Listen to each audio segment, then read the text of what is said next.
study group. Tonight we study a new book. We're beginning to study the third book out of the 5 books of Moses, called the book of Bamidbar. Now, the literal meaning of the name Bamidbar means in the desert. Interesting enough, in English, the translation, this book is called Numbers. And it's not a coincidence it's called Numbers, because there's a lot of counting that's going on in the Torah. And we're going to actually not discuss the biblical context, but we're going to understand what is the really importance of counting and what is the real counting that we'll learn to do here that's going to be beneficial and helpful in our lives. So what kind of counting we're talking about? So beyond the fact that we're going to talk about counting, we understand that there's a purpose behind that. And this is what the study is going to be focusing on. What is the purpose of the counting? And this is what we want to get deeper. Now, the Zohar begins this week's discussion with the verse number 1. We're going to jump right into the Zohar. And it's actually talking about how the source created humans under a certain image, or what we call in Hebrew, tselem. Tselem means a blueprint, or it means in the image of something. So let's go into the Zohar and see what is the Zohar is teaching us. Verse number 1. מדבר אדוני אל משה במדבר סיני באוהל מועד וגומר. רבי אבא פתח. ויברא אלוהים את האדם בצלמו וגומר. היקרא יתמר. תחזה. בשעתה דברה קודשא בריחו לאדם. עבד לי בדיוקנה דעילאי ותתאי. והווה כליל מקולה והווה נהורי נהיר. מסייפי עלמה עד ספי עלמה. Translation. And Hashem spoke to Moshe in the wilderness of Sinai. The wilderness is also another word for the desert, which is the name of the portion. In the tent of meeting, Rabbi Abba opened a discussion with, so Elohim created man in his own image. We have learned this verse. Come and behold, at the time the Holy One, blessed be He, created the man, He made him in the image of the upper beings and the lower beings. And he was the combination of all. His light illuminated from one end of the world to the other end of the world, and everyone feared him. So the verse actually talks about that how humans were created as a vessel. The creation of what we call Adam, which is a code name for the human, is what we call a vessel. And what's the definition of a vessel? A vessel is a awareness of a consciousness that is like a container that desires to be filled. So we spoke about it many times in our classes, that our definition of who we are is defined by our desire to receive. Hence we want to fill a vessel with certain desires. Now, the vessel that we're talking about is called Adam. And when we talk about we were created in the image, and we spoke about this also last week, I'm going to today go a little bit slightly different study about the same idea.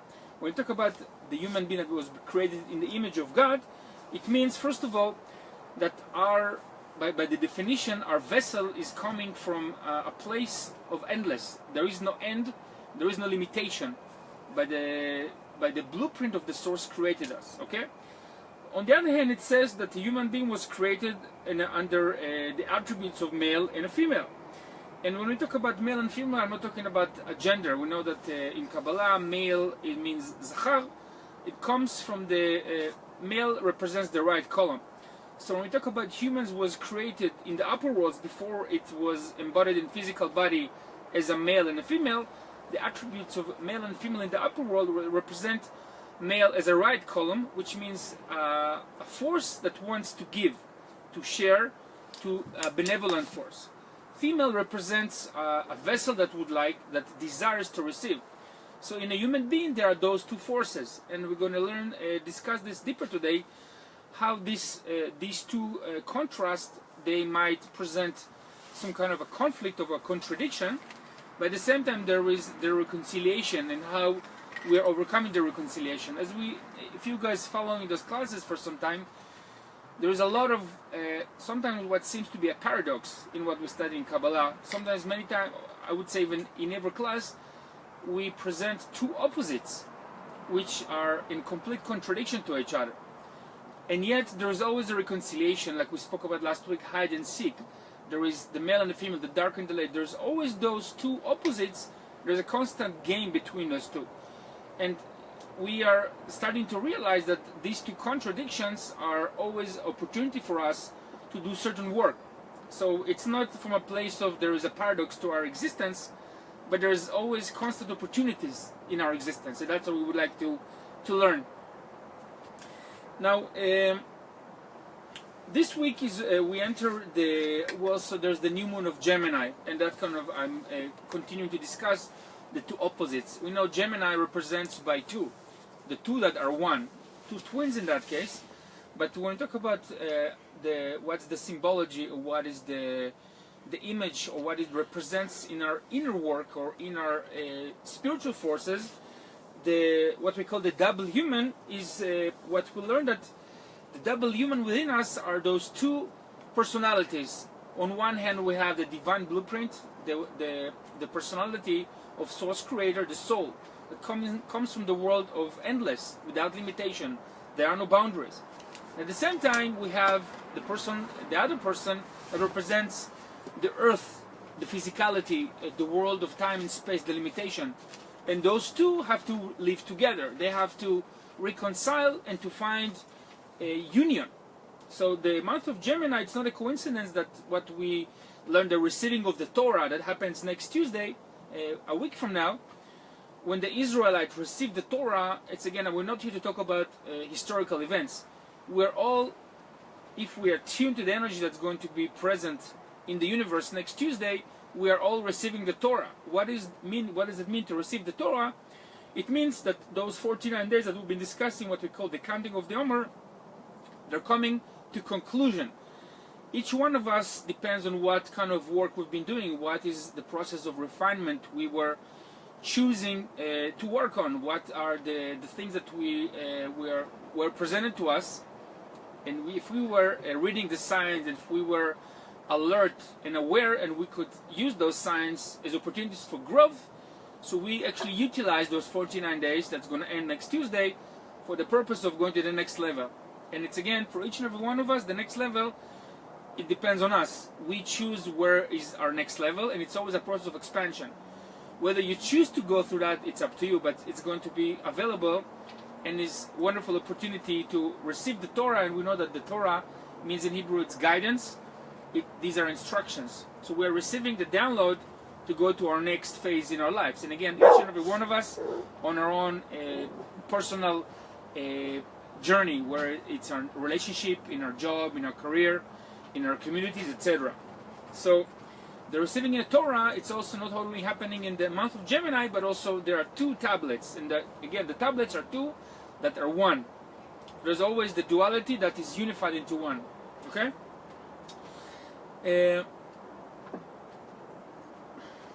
Now let's talk a little bit more about how do we actually reconcile those two humans, this double human, or like if you guys know some Geminis, I'm not saying all of them, but sometimes Geminis is the energy of Jekyll and Dr. Jekyll and Mr. Hyde. There's like complete opposites. I'm not saying that from a negative place, but sometimes these are presenting two polarities in one human being. And how do we reconcile? Let's go talk about that a little bit deeper. So, first of all, the way to reconcile is, first of all, we have to identify what is the higher. We have those two personalities. We have to recognize which one is the higher one, and which one is more aligned with the blueprint of the upper Adam. And the word Adam in English, excuse me, Maya, הם מפריעים, תוציא אותם הרעש שלהם מפריע לי פה. We have to take the dogs. Sorry, dogs are making noise here. Okay. So when we talk about the word Adam in Hebrew, Adams come from the word Adameh. Adameh means to resemble. And when we spoke about that name many times, it also comes from the word Adama, which means earth.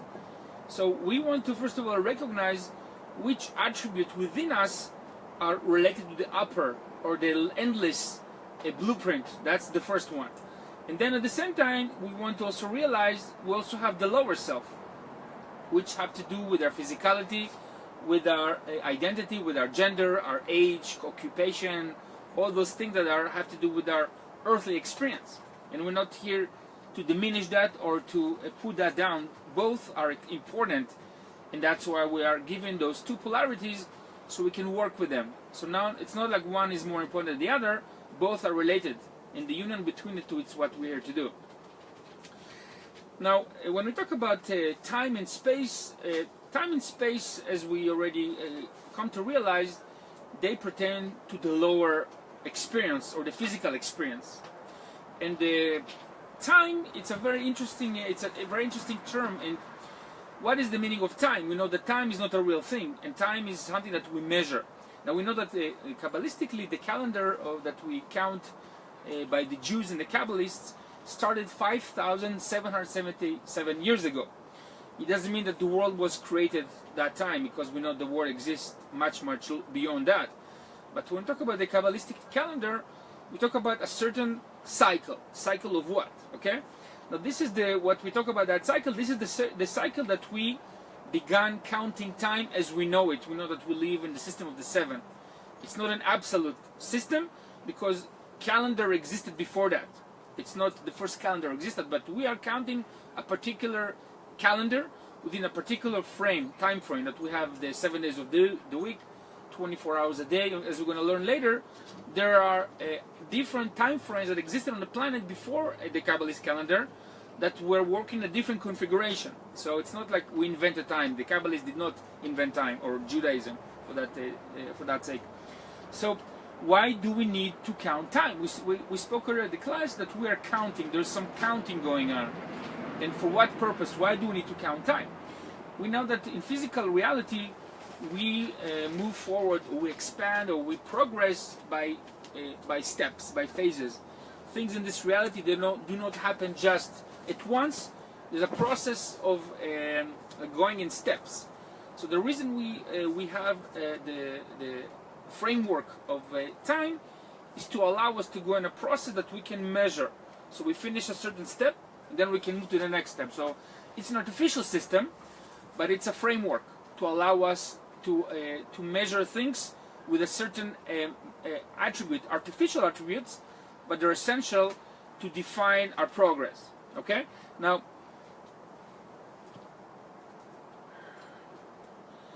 when we talk about the the characteristics of time, that time represents boundaries and limitations. Now again, we're going back to the same thing we discussed earlier about the conflict or the contradiction between the higher self, that we know when you are in a state of high meditation or in a very advanced state of consciousness, there is no boundaries, there is no time and space. Like you can see something and it can materialize immediately in your mind.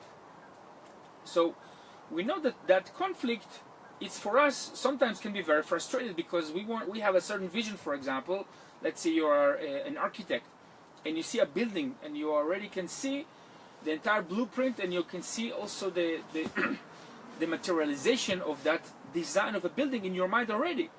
But when you come to the earthly experience to materialize the building, it takes certain process. First, it starts with the idea, then the blueprint, and then the building.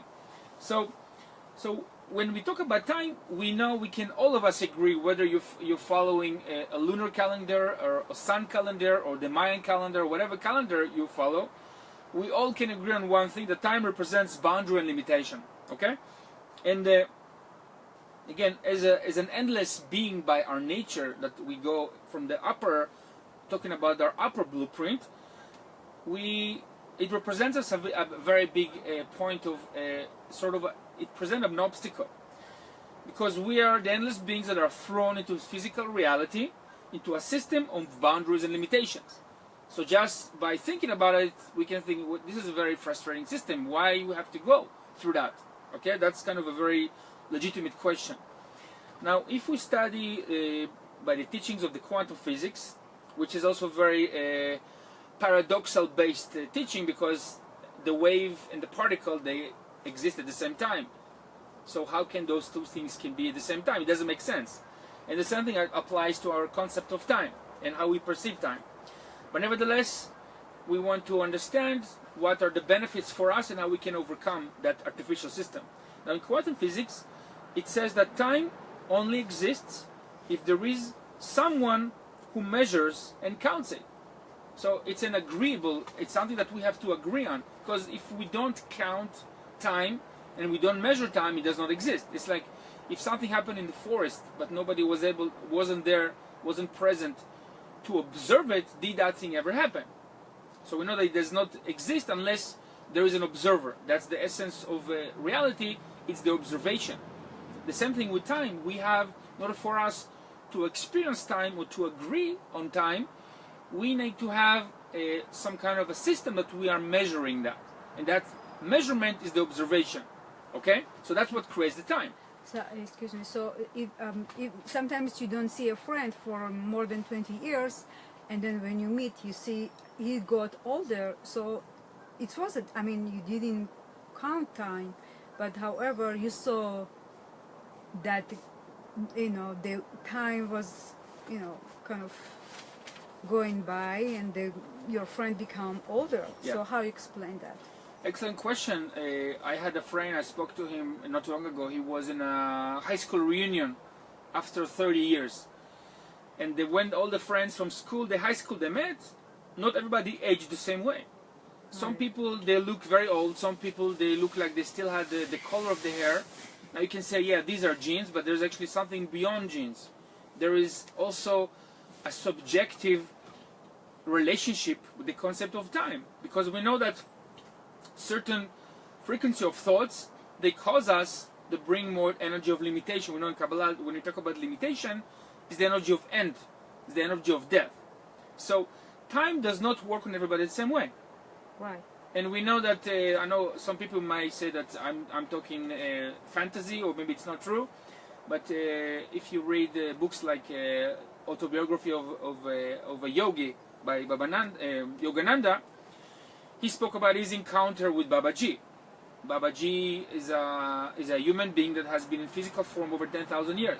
Now you can say this is ridiculous, it's impossible.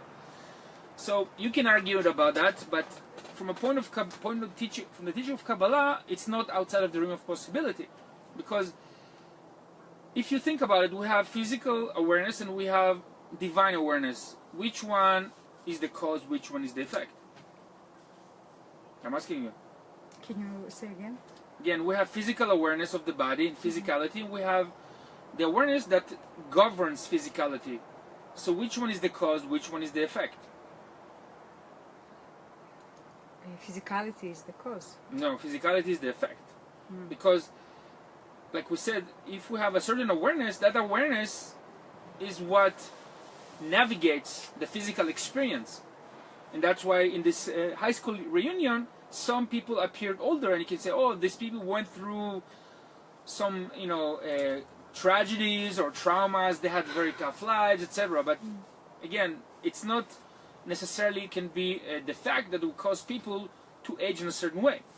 So you can see a person, two friends can meet after many years, and one can look older, one can look younger. And it's not have nothing to do with their genes, because we know also by the teachings of Bruce Lipton, we can reprogram our genes.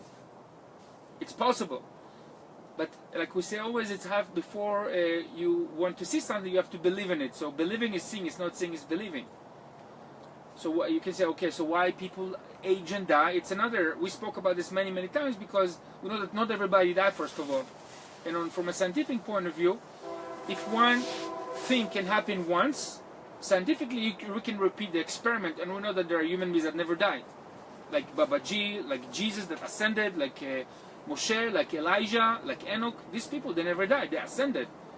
So what made those people ascend beyond physical reality is a certain awareness. So if one person can do it, other people can do it too. And that's the whole point of Kabbalah. So we can overcome the illusion by connecting with the higher self. That's the whole essence of this, what the Zohar is teaching us. Yeah, so changing your consciousness, you're actually changing your reality. Absolutely, yeah. Yeah. We know that, again, a lot of people may think that, yeah, physical matter is solid. You cannot penetrate through.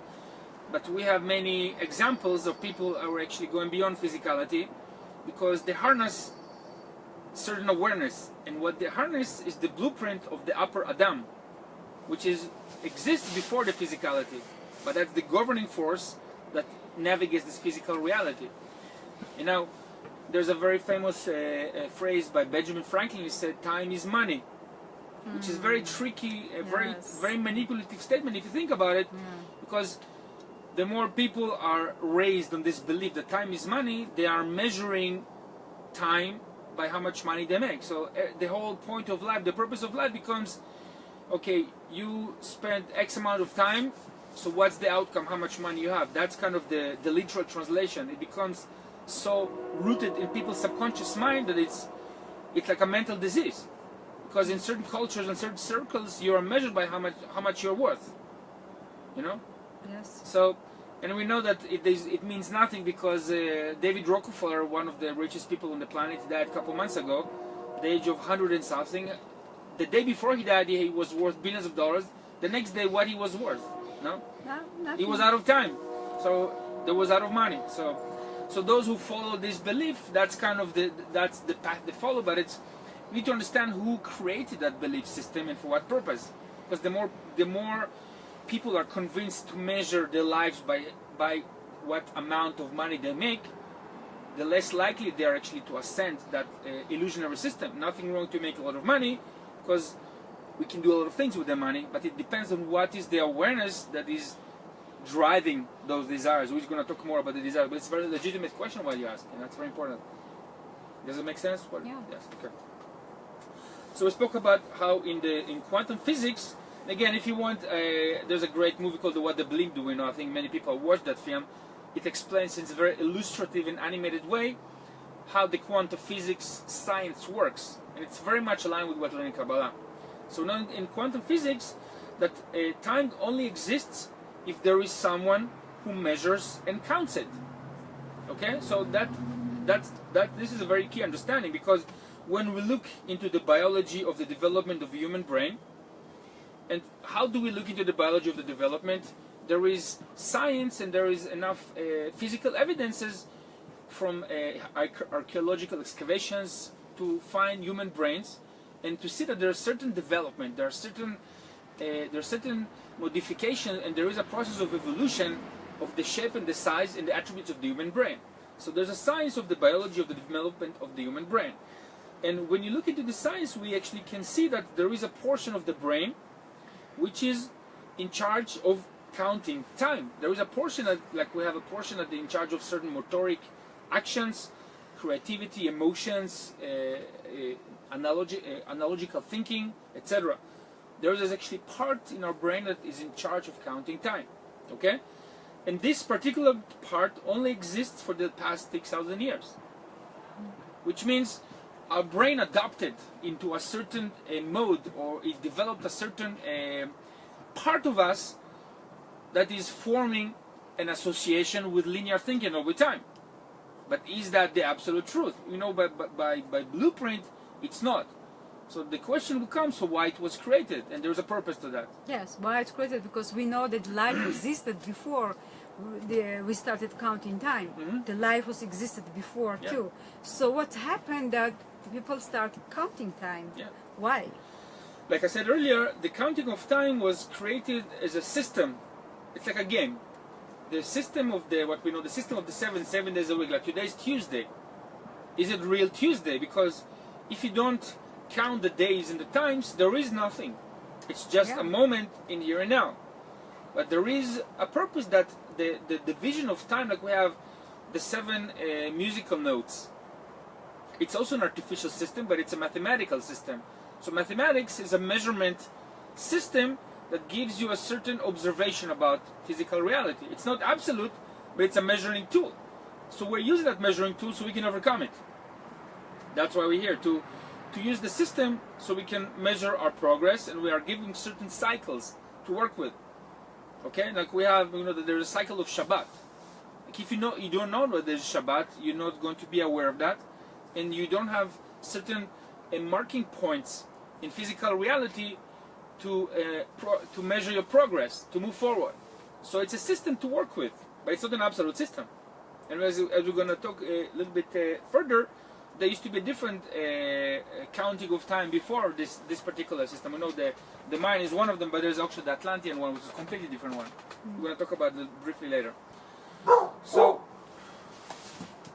לא הכנסת להביא מים, ביקשת? אתה Sorry, there are dogs. I'm gonna put them inside. So we spoke about that the biology of the brain, the development of the brain shows us that that part has been in constant development, and as a result of a certain belief system, we are so programmed to evaluate reality only with those tools.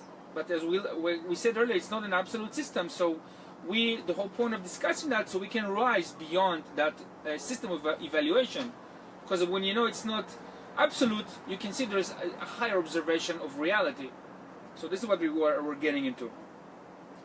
So, like we said, time appeared when the measurement of the time appeared. That's when we started to acknowledge its existence, when the measurement was established in the system. Okay, and now we're talking about the system of the 7, the 12 months, the 365 days of a year, 24 hours a day, etc., etc. Interesting thing that also the division of time is divided into 7 units: seconds, minutes, hours, days, weeks, month, and year. 7. So that's also an artificial system, but there's a design behind it. There's an architecture. Now, even a person, if there's a person that claims that they also, let's say a scientist, certain scientist will come and will tell you, you know, time existed before this counting. He will tell you as a theory. Okay, a person can say, no, time existed before this counting. But the thing is, and again, I'm not saying it was no time. There was time, but it was a different measurement. But let's say somebody said with a very fierce determination, time was always there and always will be. Okay, that can be a scientific claim. So if we take that hypothesis and somebody said that it existed previously, a person who claims that cannot actually give you a physical proof that, let's say, 6,000 years ago, time acted the same way it acts today. Nobody can prove that. How do you know that time did not act differently? Nobody can prove that. So even if you say that time existed, you don't have the tools to prove that the attributes of the characteristic of time 6,000 years ago, they were the same. Because we know that the universe is constant movement. So you cannot come with this claim that it was actually the same behavior, because even gravity was not the same 6,000 years ago. So the whole forces of the universe are constantly changing, so you cannot just claim that. You can, but if you don't have physical evidence, nobody's going to take your claim seriously. So let's just stay with this discussion that we're focusing on a certain artificial development or division of time that started 5,777 years ago. And as we're going to, we already know that the system was designed not by us. It's not a human logical thought to say, you know, I'm going to wake up in the morning, let me divide the time, so it's going to make my life even more challenging, because life is actually much more simpler without time. But simplicity is not necessarily going to take us to our next level, because we're here to elevate our awareness. So the system was imposed by certain intelligence, was given to us as a vehicle, as a tool, just like words and letters. They were given to us by certain intelligence, so we can use them as a system to define and to rise above it. So that's what it's all about. Now let's talk about a little bit about the thing, like we know that, we said earlier, the concept of time, it's not new. The Kabbalists did not invent time. Even in Atlantis, there's a very fascinating book called Dweller on Two Planets that was written by a certain consciousness that lived in Atlantis 12,000 years ago. Now, this book describes the life in Atlantis in very minute details. I'm personally very fascinated by ancient civilizations, and I never encountered such a detailed documentation of life in Atlantis. And you can say, like, this person, maybe they invented all that stuff. You can say so. But from what I've been reading, there's like stuff that is actually can be backed with a lot of scientific discoveries without going into detail. But anyways, one of the things that he was talking about in this book, that the division of time in Atlantis was completely different than what we have today. In Atlantis, for example, a week was composed of 11 days. Not 7 days like today, it has 11 days. And there were 33 days in a month, which means that in each month we had 3 weeks, not 4 weeks. Now, you can divide time in many different ways, and there's many could be different reasons why in Atlantis the division of time was different. But also there's a reason why the entire civilization was destroyed, and no trace or evidence have been left out of that civilization. But again, the concept of time, it's not new. It just went through different cycles, and through evolution, sort of like an experiment. Okay, it didn't work that way, so let's give humans a system of the seven, let's see how they will work with that. So that's kind of, we're part of that game or experimentation called human consciousness. Now, in any event, if something takes place, like we said, like an event, physical event, if there's a person to perceive or be aware of the event, so we know that only if a person can witness or be the evidence of the event, it means the event exists. Otherwise, how do we know that the event ever happened? Unless there was somebody to measure, to observe, or document it, right? So the conclusion is a thing in physical reality only exists if there is an observer who can witness it. And that's why we understand that there is no such a thing, objective reality. It's always subjective. It always depends on the point of view of the observer. Two people can look at the same phenomena and not necessarily they will have the same observation. So that's kind of bringing us again to the understanding of quantum physics, that the measurement of time is artificial. So even our perception of time cannot be the same. Okay, now let's go to verse number 4 in the Zohar. Excuse me. Yes. I just want to mention for the students that we are outdoors. We have an outdoor study group, so there is an outdoor kind of noise, background noise. So just sorry for that. But yeah, we apologize for the noise. There is some. But we couldn't resist. This is such a beautiful evening in Mount Shasta. Yeah. So we needed to do the outside in the garden. Yeah, absolutely. So thank you for reminding us. So if you hear noises, we are in the wilderness. Yeah. So to speak. So let's go to verse number 4 in the Zohar. והווה מסתכל בחוכמתה לעילה ותתה. כיוון דסרח התמעטו פרצופין, וחוכמתה הסתלקת מיני, ולהווה מסתכל אלא במילי דגופי. לבטר הוליד בנין מעילאי ותתאי, ולה התיישבו דה ודה בעלמה. עד דהוליד בר, ומיני אשתיל עלמה דיקרי שת. והאוקמוה. Translation. And he used to observe with wisdom up and down. Because he sinned, this face is diminished. The wisdom disappeared from him, and he was only concerned with his own bodily matters. And afterwards, he begot sons from above and below. That is, Abel from the upper aspects and Cain from the lower. And neither of them inhabited the earth, since none of them left any descendants in the world. Then he fathered a son, namely Seth, and from him the world was planted. This has been explained. So the verse talks about what we perceive as the original sin. What is the original sin? The original sin is a code name for the descent of human consciousness into physical matter, into physicality. Like we said earlier, the human vessel was created by an endless or very it's very hard to define because it's undefinable, but it's much higher awareness and intelligence than human intelligence. Now, this intelligence that created the human vessel has put it in a physical body, so we can experience physical reality. Now, this experience of physical reality is what we call the sin. The sin in Hebrew, it's a code name for chet. Chet comes from the word leachti, which means to miss. Now, it's not necessarily that by being in the physical body, we will miss the point. Unfortunately, this has been happening for many, many years because we have been so deeply programmed to focus on the physical reality, the physical body, the division of time and space, etc.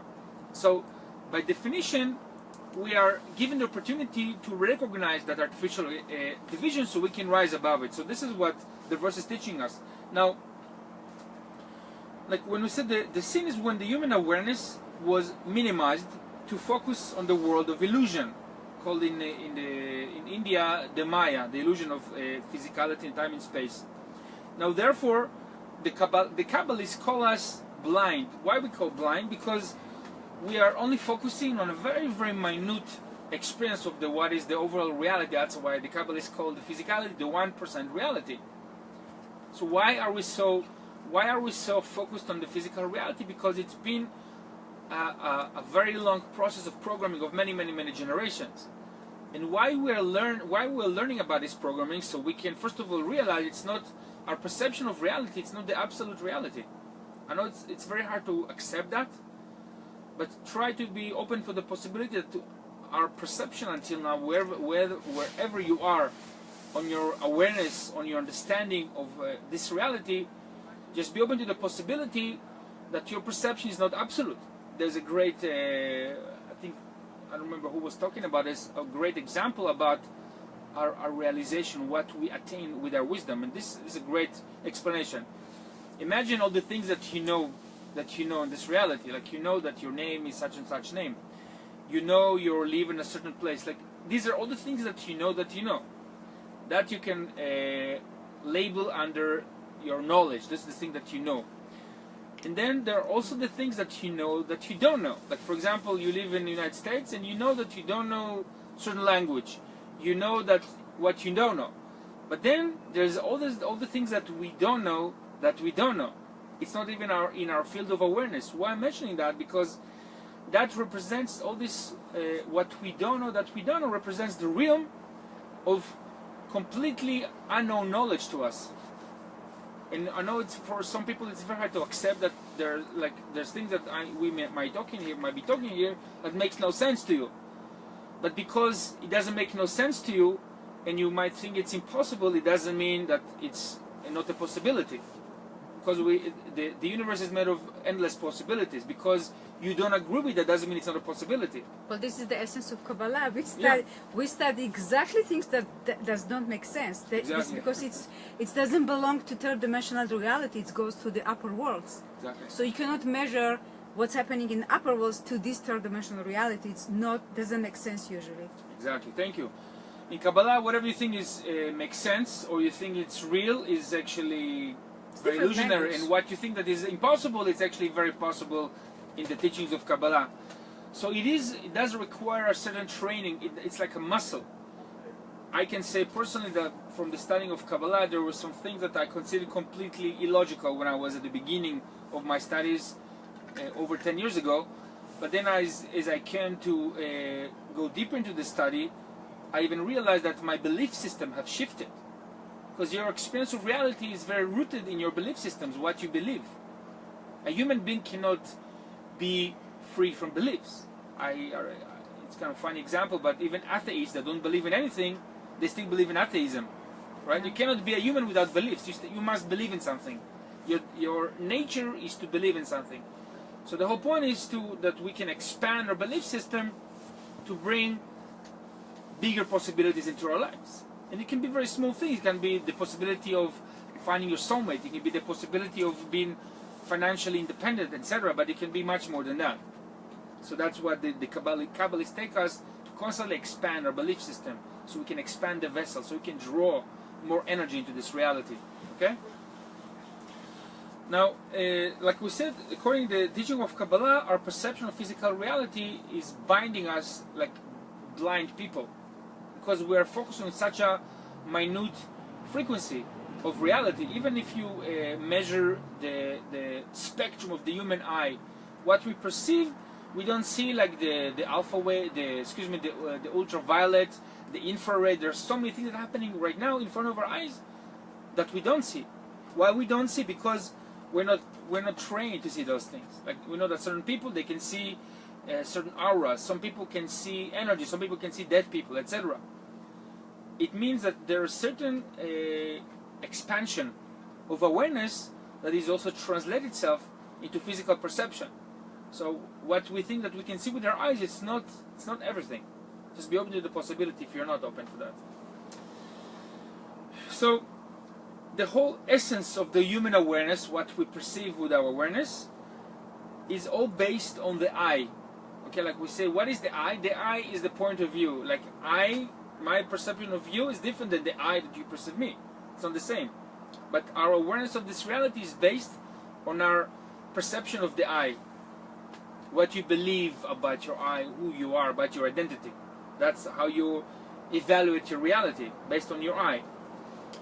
And this actually causes fragmentation. And this fragmentation is the division.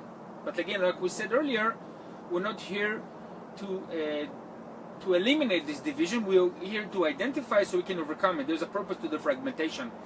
But time, the division of time, is an example of the fragmentation. Okay? When we ask the question, like we said earlier, we spoke about it many times, do we have free will? So the answer to this question, before we answer the question, because we answered it already, and I will repeat the answer, but this question originates from the fragmented I.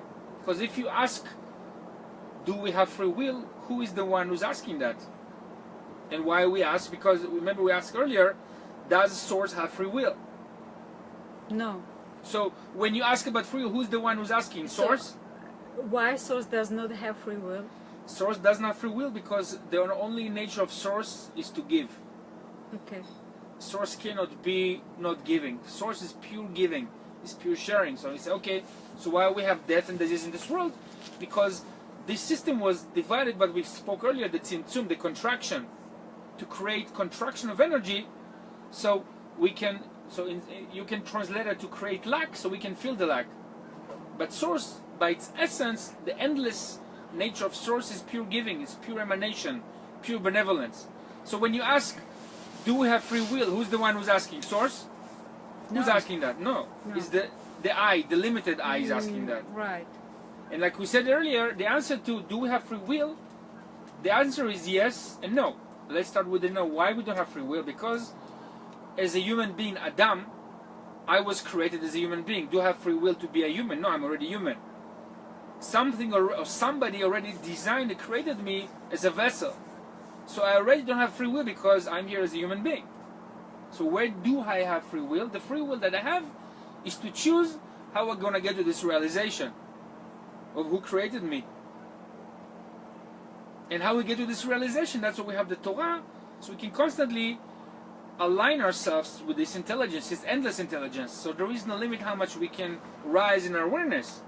So right? when we have a lack, right? Even the question if we have a free choice, yes or no. Free will, yeah. Free will. So some people say, I don't know, I don't have an answer. There is some lack in understanding, or just generally. It's good because lack being created to fulfill it. Yeah. That means like emptiness being created to change it and fulfill it. So anything can be fulfilled. So if we change the consciousness of, oh, I have lack on something, anything, money, love, relationship, anything. So either I'm going to be a victim of, okay, I have lack, so this makes me a victim, or I say, no, I have a lack, now I can go and fulfill it, I can go and change it, I can make it, make it good. You actually say something very important that you actually one step ahead of us, because what's the meaning of midbar, desert? Desert is the ultimate lack. Right. Now, like we're not here to discuss physical desert. It's a state of mind. What is it, the desert, the code name of desert in our consciousness? Because when you look at the desert, and I'm going to be a little bit ahead of us, but when you look at the desert, you can jump. You can say, okay. It's a place of death, nothing exists there, which is in our mind. Our awareness can be a place, there's nothing here, there is no life here, like the way we see reality. We look at this reality, say this reality is dead, there's nothing happening here. Or we have a mind, say, okay, there's nothing here, what can I do to infuse life into this place, into this community, into this whatever it is? So Desert BeMidbar, the name of this book, of this entire third book that we studied, Bereshit, Shemot, Vayikra, the fourth one. The fourth one is not the third one. The fourth one is called BeMidbar because it's a state of mind. So where we're counting those different aspects, time, space, etc., to identifying different elements in this perception of reality, which is a state of mind. Like it's like a desert, but like you said, it can be a lack awareness, or it can be a place of I'm drawing the sustenance from the endless to infuse, to be a creator, like Bugsy Malone, who built Las Vegas in the middle of the desert. So I'm not saying Las Vegas is the mindset we want to have. Not the ultimate goal, right? Yeah, right. It's not about creating a reality of gambling and prostitution and drugs. There are good things too, I'm not saying that, but Cirque du Soleil, etc. I'm sorry. It's the same, like we know the creator created something from nothing. Yeah. So that was the message here. we're going to talk about it, but this is exactly במדבר. The desert is a state of mind. You can see that as a place of lack, or you can see as a place of an opportunity. Yeah. To turn the desert into an oasis. Right. But it's a mental state. That's what it's all about. To see the opportunities and to utilize your attribute as a benevolent force in this reality. That's the במדבר. That's what it means, a state of mind. So thank you for bringing that to discussion. So like we said, source does not have free will, and if we align ourselves with source, we also realize the more we are like source, we have no free will but to be like source. But it's actually not a bad thing, because you know that you want to be like source, you're endless force. So when you ask if you have free will, remember, it's not the higher Adam asking, it's the lower one who's asking, do we have free will? Because we know the more you resemble source, you have no free will. You just want to be a force of benevolence in this reality. So that's kind of the duality of the answer in this question of free will. Yes. So interesting to kind of going historically on the development of human awareness and the creation of spirituality and religion. The birth of monotheism, that we're going to talk about Abraham, what is the code name of Abraham. The birth of monotheism brought to humanity the awareness of one source creator, but has been unfortunately very largely distorted for the purpose of controlling people. It's not the intention of what we learn in the Zohar, not that the Zohar, the Kabbalah, the purpose of sovereignty. You not become yourself subjugated to a certain religion and become another slave. It's not about, it's about aligning yourself with the source. But this alignment, what they call monotheism, it's not a religious understanding. It's not, it have nothing to do with Judaism, it have nothing to do with Christianity or Islam, nothing of that. So the definition of monotheism is correct, but we want to really understand what it really means, really the spiritual essence of this understanding that we're going to talk about Abraham and further. So the understanding of there's one source creator from which our image, or we talk about we are created by this image. So when we know there's only one that unifies everything, and we're created by this intelligence, this is monotheism. It's not a system, okay? So when we know that, that we also, at the same time, when there is monotheism, this understanding must come with also observation that there is a fragmentation in this reality. It's the nature of the system, the fragmentation. So then you may ask, so why we have monotheism? We are all fragmented. The answer is we are fragmented so we can unify them. Okay, like you look at the human body, the body is a whole, but then you can say, oh, I see the eyes, I see the nose, I see the hair, I see the different parts.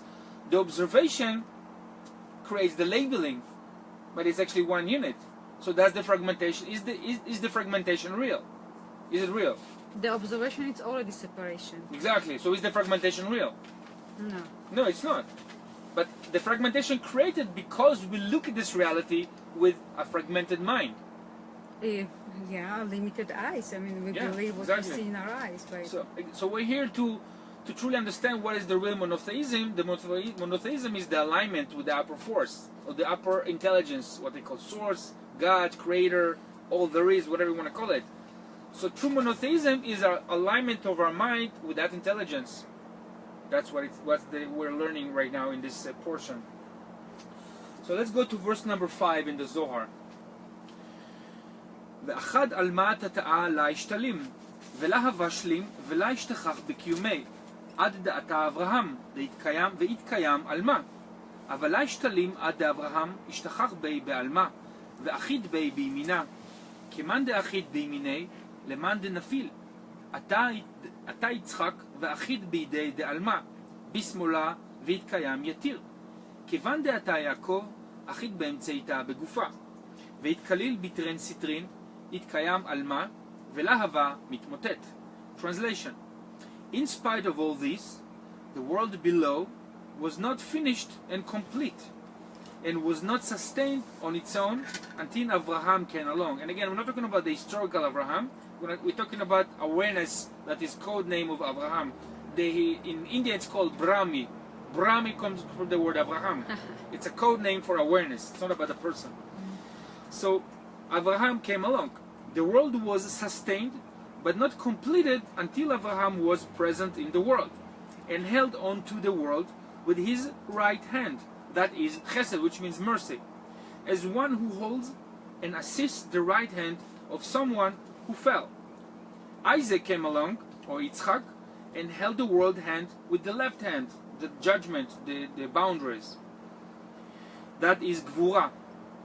And the world was sustained even more.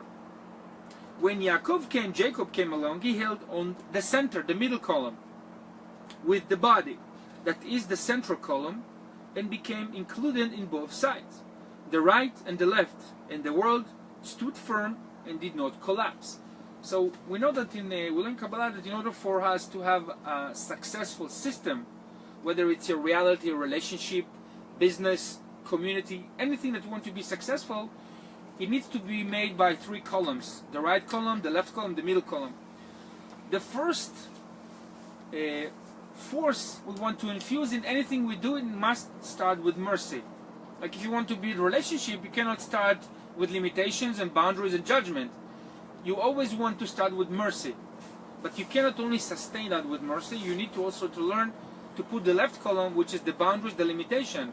Like if you raise a child, you cannot just give them what they want constantly, because they're going to become very spoiled, ungrateful, and they will hate you. So putting boundaries is the next step. After you establish a strong foundation of mercy, compassion, sharing, giving, outflow, then you also want to establish the limitations, the boundaries. There needs to be boundaries. Whether you are relationship, anything, boundaries must be present. But even you don't want to go with the boundaries too much to the left. That's why then you come back to the middle. You know when to exercise the right and the left. But the first step is always Avraham, the Brahmi or the mercy. Always that's going to be the first foundation. That's why we know that our world is built on the foundation of mercy. Because if it was not built on that attribute of mercy, it would be destroyed. Think about each and every one of us, all the bad things we did in our lives. I think nobody is part of this class or on this planet, we can say 100% righteous people. We all did things, we hurt other people, we did things that we maybe now we regret, or maybe we already beyond that, but we did some bad things in our past. If we would be rebuked and retributed for each bad thing we did, each and every one of us on this planet would be destroyed. If the retribution would come immediately, this reality will be destroyed long time ago. So that's why there's always time and space to give us the opportunity to correct what we do. Between cause and effect. That's why we have the time, the space between cause and effect. So we have the opportunity, okay, maybe take a time to reflect on what you did right now and see how you can correct that. So that's the reason we have time and space as a mechanism to learn. So it's actually when you use that, when we utilize it with a positive way, we can achieve a lot in our lives. We can progress and learn a lot. So it's a good thing. That's why we also have the counting of the Omer, those 49 days, because we name each step. And when we name and we speak it and we declare it, we can own it. Of course, followed by actions. Not just about speaking, but speaking is very important. But it must be coupled with actions. So the definition, even in words are very limiting. Like I say, I love you, but can that reflect what I feel to a person? It's only like a couple of words, I love you. What does it mean, I love you? Does it really reflect what I feel to a person? No. But the expression is a minute condensation of something which is completely abstract, but is necessary for us. That's why we have time and space as a framework, construction to work with. Okay? So in verse number 5 also we have to learn is that Avraham, like on a historical aspect, he was the first Kabbalist. He was the first person that he realized that there was oneness to creation. There's one source. Because we know that in ancient civilizations, there were certain civilizations that worshipped the sun. There are civilizations who worship different planets, worship different forces. But when you worship, that's why in Kabbalah there is the whole point of idol worship. Why it's against the teaching of Kabbalah? Because when you worship a certain thing, you create separation. If I worship, God forbid, the sun right now, it means I'm separating the sun from the rest of creation. That's why there is no image of God or source in Kabbalah, because it encompasses everything. Because when you separate a certain aspect from creation, you say, okay, this is God. First of all, you're putting something physical to be your creator. We know that physicality is the outcome, is the effect, it's not the cause. Okay, so Avraham represents the first person in this particular cycle to realize, wait a minute, there's oneness. He was the first one to awaken because he was living in a culture that was heavily based on idol worship. And he was awakened from that, and he said, okay, there's something here that he realized there was a game going on here. He was awakened into outside of the matrix, so to speak. Okay? 9 o'clock.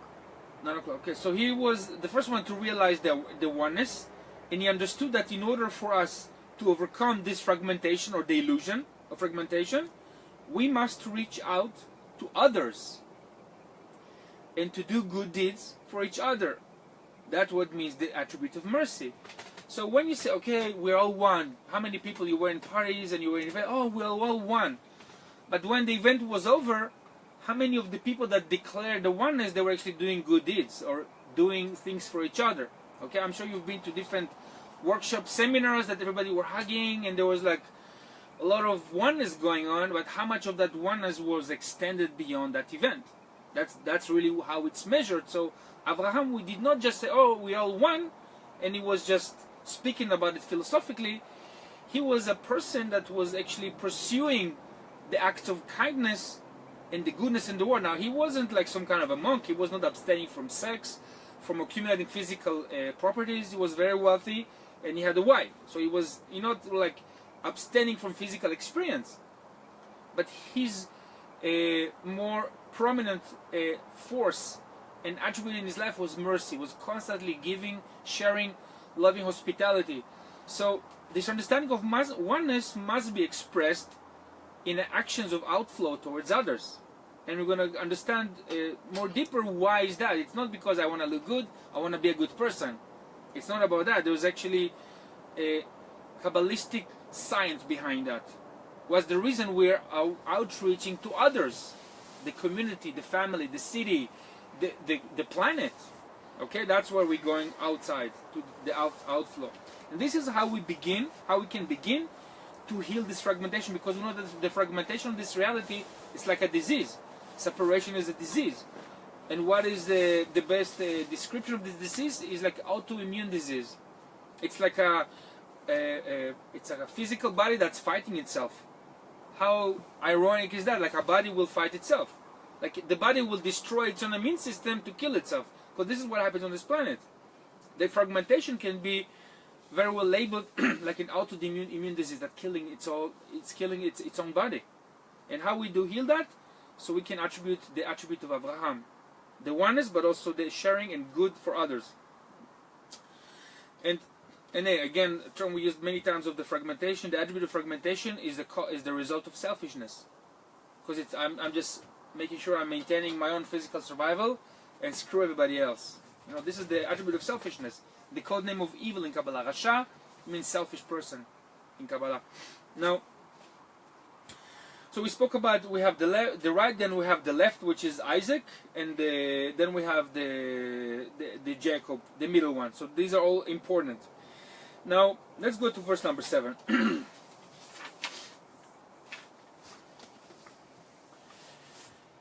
כיוון דאורייתא ומשכנה איתו קמו, באה קודשא בריחו למפקד חילו דאורייתא. כמה חיילין אינון דאורייתא, כמה חיילין אינון דמשכנה. תחזי, כל מילה דבאל התיישבה בדוכתי, ולם התיישבה עד דאידקר בפומה. והתמנה עלה הופכה באה קודשא בריחו למפקד חיילין דאורייתא, וחיילין דמשכנה, וכולהו הבוא כחד, ולם מתפרשי דה מינדה. קולה כגוונה דלעילה, דהה אורייתא ומשכנה, לם מתפרשי דה מינדה, ואזלין כחדה. Translation. Since the Torah and the tabernacle were erected, namely Zeir Anpin and Malchut. Now we talk about the Torah and tabernacle. The Torah represents the upper force that needs to come down into this physical reality that is represented by the tabernacle. So when we talk about Zeir Anpin, is the upper force, physical reality is the tabernacle.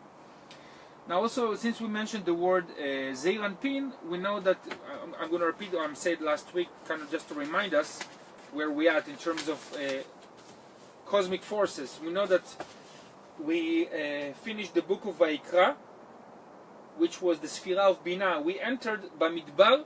Bamidbar represents Zeir Anpin. Zeir Anpin literally means small face. But the Zeir Anpin is what we call in the Tree of Life. These are the upper 6 Sfirot. That's the last one is the last book of Moses, the 5th book, which called Dvarim.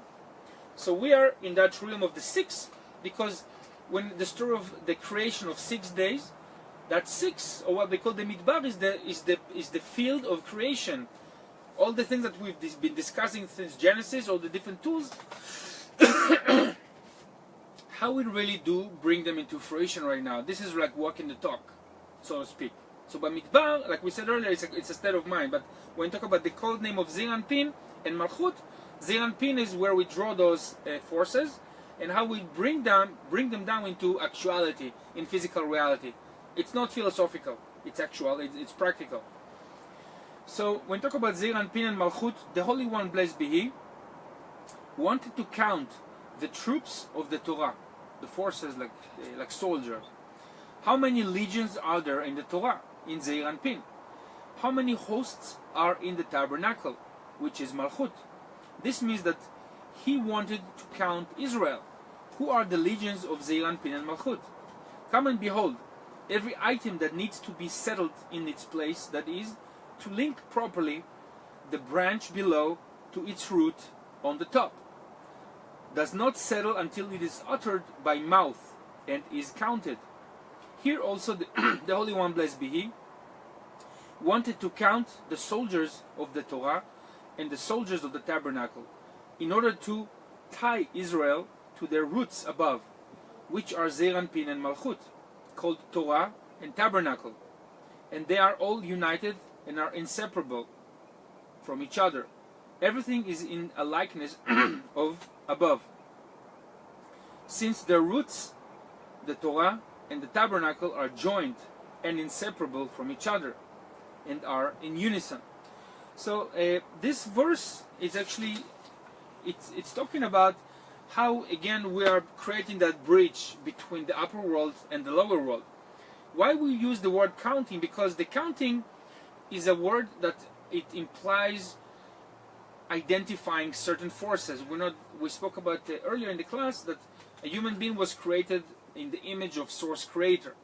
Now, if you don't know that, or you don't have the awareness of that, you cannot count from what levels this reality is constructed, or what levels are you here to work with.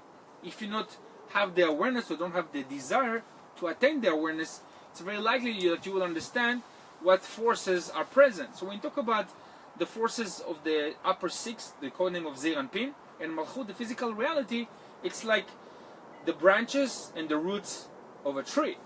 And they're one. So the tree, you cannot separate the branches from the root. Both are connected to each other. That's why it's called the tree of life.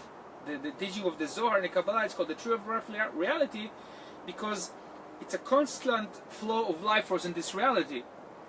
Now again, we go back to what we said about earlier about the desert, the Midbar.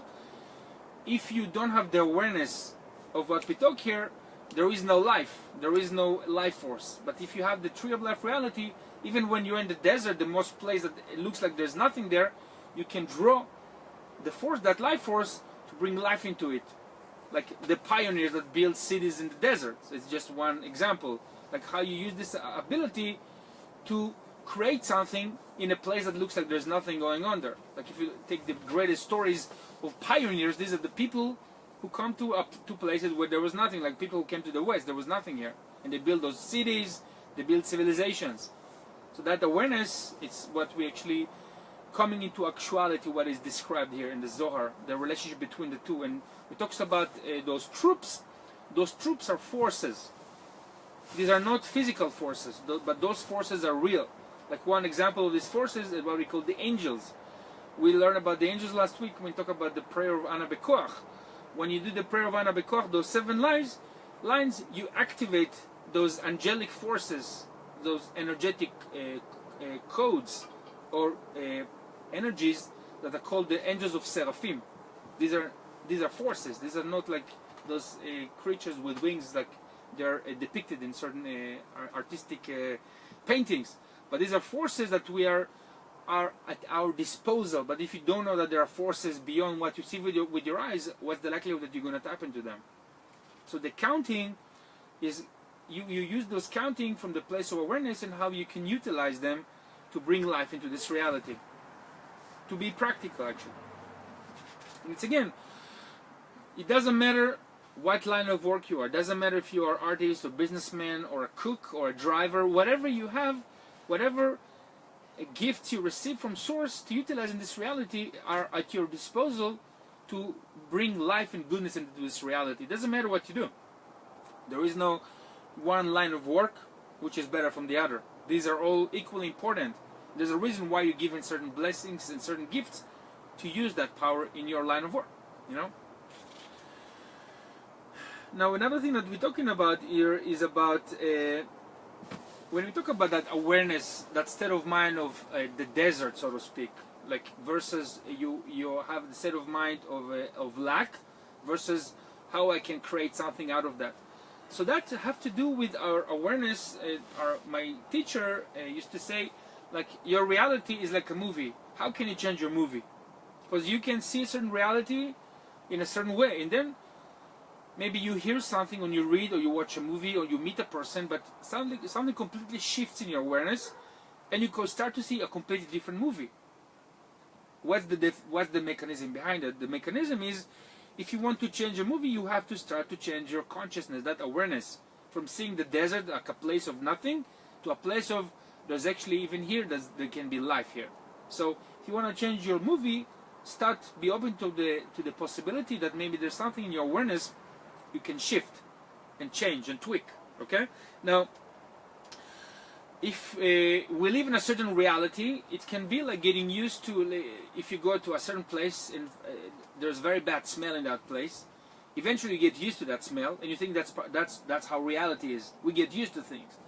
So the first thing we learn in one of the principles of spirituality, don't become complacent where you are. It's like a place that becomes the stench we become so used to that smell, so we think that's reality. And that can be example for being in a bad reality or bad relationship, abusive relationship, being in a job that you hate.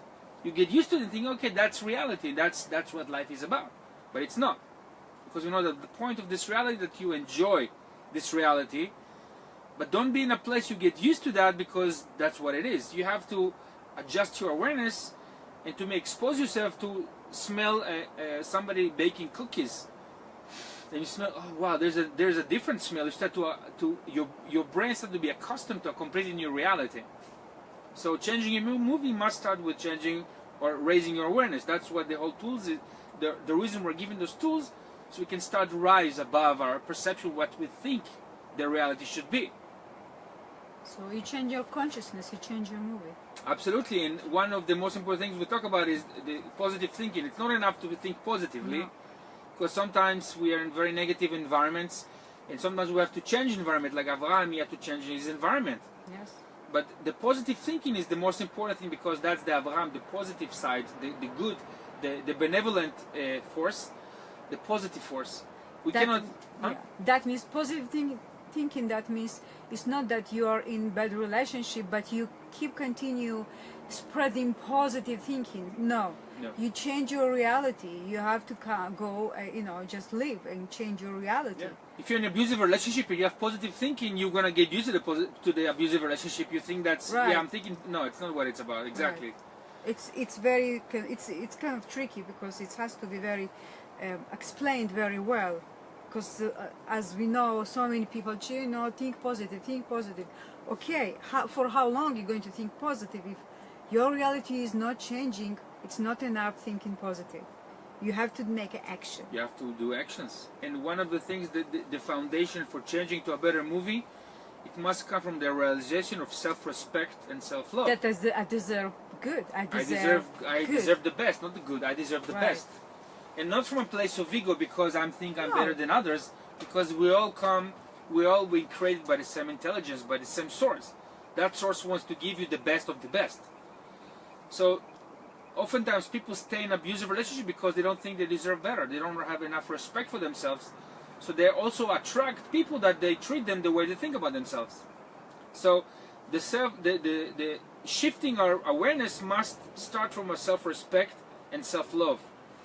It's very important. Sometimes, maybe for some people, it's very hard to be aware of, because they've been maybe raised in some communities where they tell you to give up on your ego and treat yourself like you're nothing, you don't deserve anything. It's not what the Zohar is teaching us. It's not cultivating an ego of entitlement. It's awareness that you can actually draw the most amazing experience to your lives, because that's what Source wants to give you, not from the place I'm entitled to that. So it's important to make the distinction. And another thing that when we talk about changing our movie or shifting our awareness is, we're doing that from a place of being with affinity with the light force. What does it mean to be in affinity? With affinity, that we know, we said that many times, and we'll repeat that, being like the source or light force, it means we're a source of benevolence in this reality. But how can you be a source of benevolence if you're abused? So the first awareness is to understand that you align yourself with affinity with source. You deserve good things in your life, and you don't have to accept abuse. You start with that, and then you start to also to veer or to go away from the patterns of thought that are negative or low vibration, that I don't deserve it, I'm bad, I'm whatever programming we might be hearing from our families, or people have been bullying us, etc. So affinity with source must be coupled also with the realization that we deserve the respect and the honor, but it must come from looking within us. Another thing that it's important practice to have is to have the habit of self-introspect, self-observation as a daily habit for the purpose of growth. I'm not talking about being critical, analytical about yourself every day. It's not about that. It's about having the ability to rise once in a while. The more you practice, the more you can actually rise outside of your own thinking. Like we say, when you rise outside of your own thinking, there is a higher force that is observing a lower desires, and then you can say, so these are two forces, who am I? Are you the lower one or are you the higher one? Depends with who you associate yourself. But when you see those two, I think you know the answer, with which one you want to associate yourself with.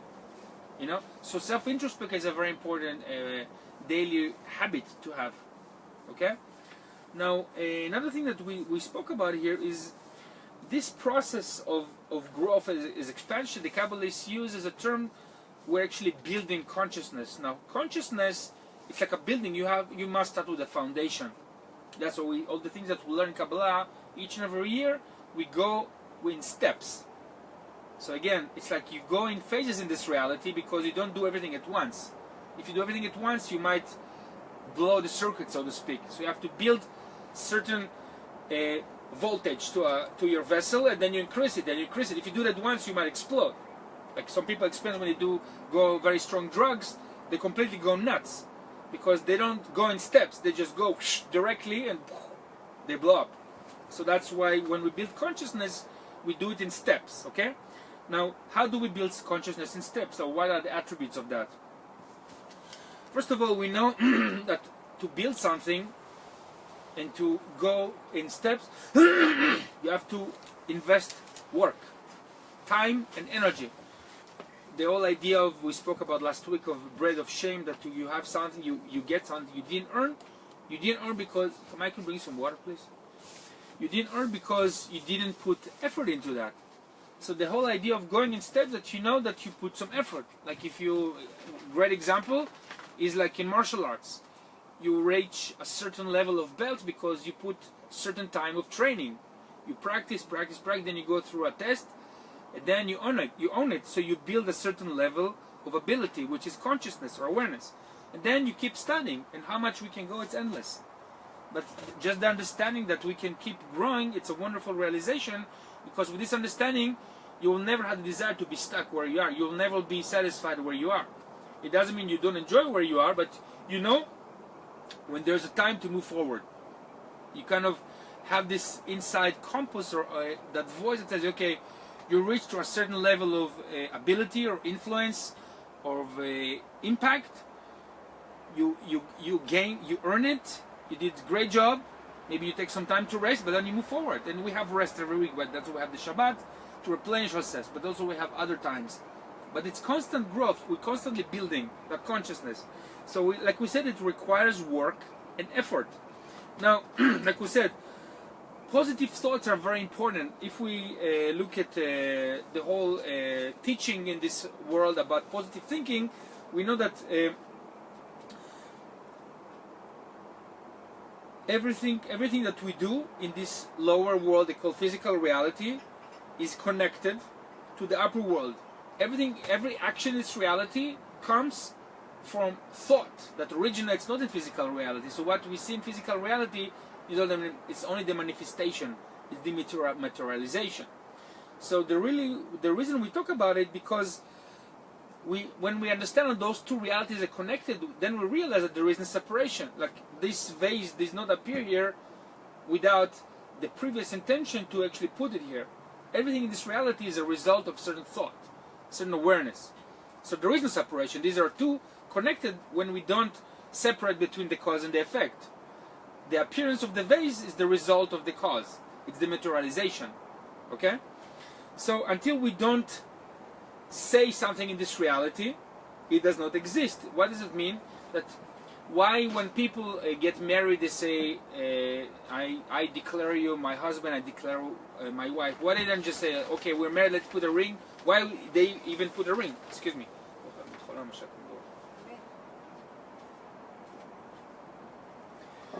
The declaration, it's one of the most important things that we learn in Kabbalah. When we say something with conviction and with used power of speech, we actually put seed level in this reality.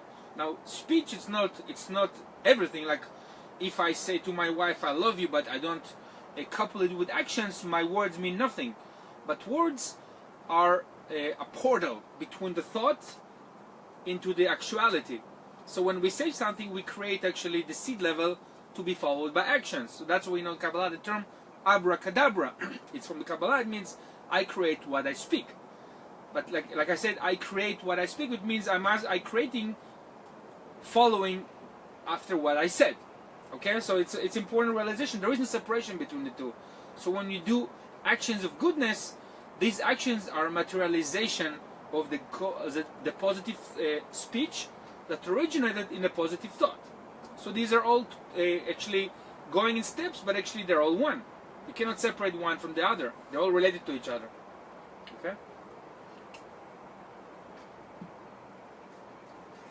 So another aspect of when we speak things, it's about blessing. Why do we bless something?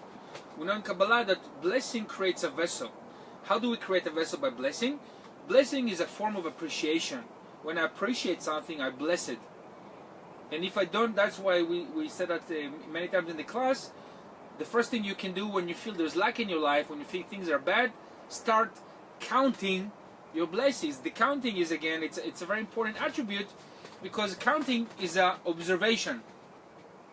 If you count your blessings, you immediately shift your awareness from lack, from the desert of there's nothing, to the tree of life reality by counting your blessings. Okay? So only when we bless, like for example when we bless the new moon, okay, we bless the new moon. Why we bless the new moon? Because when we bless it, you actually can bless the next cycle of next 30 days. So when we make that blessing in whatever culture you are, you can bless it every 7 days, you can bless it every day. By Kabbalists, they bless the moon at the seed level of the moon, so we can bless the next 30 days are coming into our life. So, like we said, Kabbalah is not philosophy. It's very actual and it's very practical. Let's continue. So like we said, about this reality is not objective, it's very subjective, and it depends on our perception and on our awareness. And ideally, our desire is to have an observation of reality which is positive.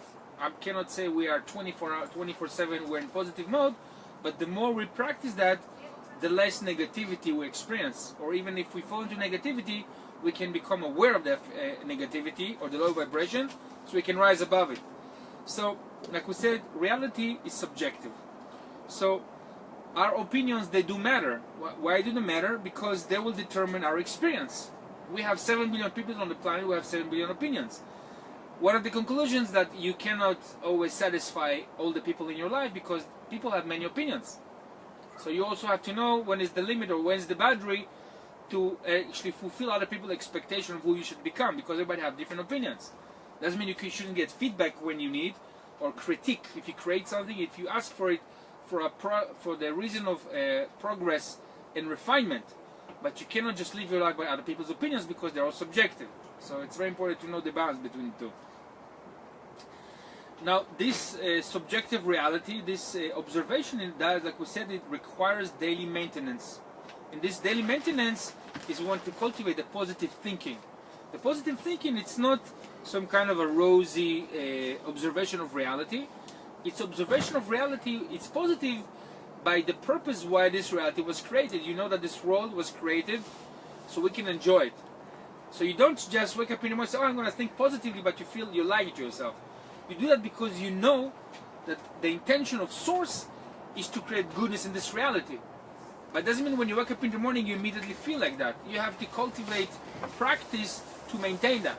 That's why you want to abstain from watching certain movies or certain sources of news that make you not positive. You start to think about this world in a very negative way, or start be more conscious about what kind of food and drinks and substance you put into your body that give you high and buy. Gives you a fake positive mind, or it gives you a positive mind on an artificial level, because you don't own it.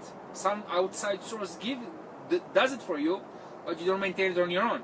So you have to cultivate it as a practice so you can own it, the positivity. Okay?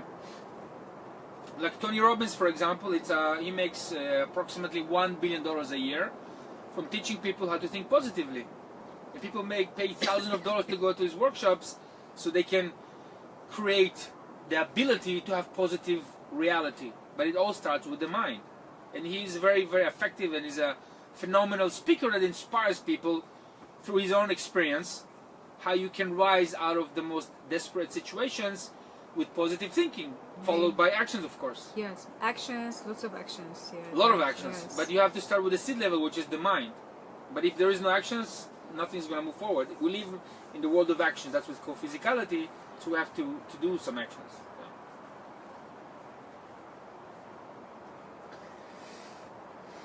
So let's go back to the counting. We spoke about counting a lot. Count your blessings, right? We spoke about that. When we acknowledge to others that they count, like we all, right now we speak a lot about ourselves, like we count and everything, but very important, not less important from acknowledging your own goodness in your life, is to be an outflow for others, to teach and to share with people why they count, why they matter. And this is what really makes a huge positive impact on a person, especially not only, but children. You tell them, you acknowledge them, you're important, you matter, you count, you matter. Even the word that we use, you count, it means your existence in this overall matrix, your counting is important. So saying that to other people, not with just because we want to look good, but because we really want to make the person to realize they have value. And very often people live in certain environments and backgrounds that people are repressed, and their self-value is being crushed and destroyed. And some people went through very traumatic experience that completely forget that they have value. But this teaching, the teaching of Kabbalah, is all about empowering the individual to understand that because you are created, you have value, because the reality or this world without you, it wouldn't be the same. So you already matter, you already have value. So empowering others to acknowledge that in others is very, very important, because you can create a huge impact in somebody's life by saying that to them from the conviction to really appreciate their being as a human being.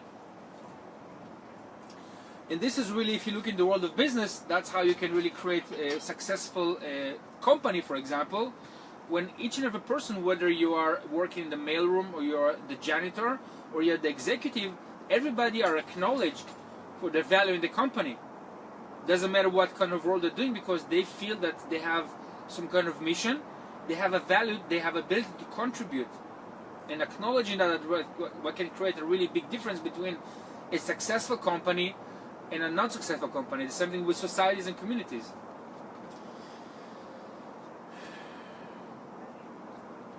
Now, And again, very logic of conclusion, we cannot make someone feel important without using our speech. Like if you don't say that, it's not going to make a difference, right?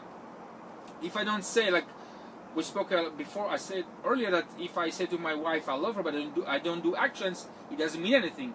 But if I just do actions, but don't say to her I love her, like as a woman, I'm sure you can understand how important it is to say that. The speech is very, very important, and to men too, by the way. I'm not making this any gender more sensitive to speech than the other. For both, the acknowledgement are important. To a woman you say a certain way, and to a man you say in a certain way. But for both, the speech is critical. Okay, so if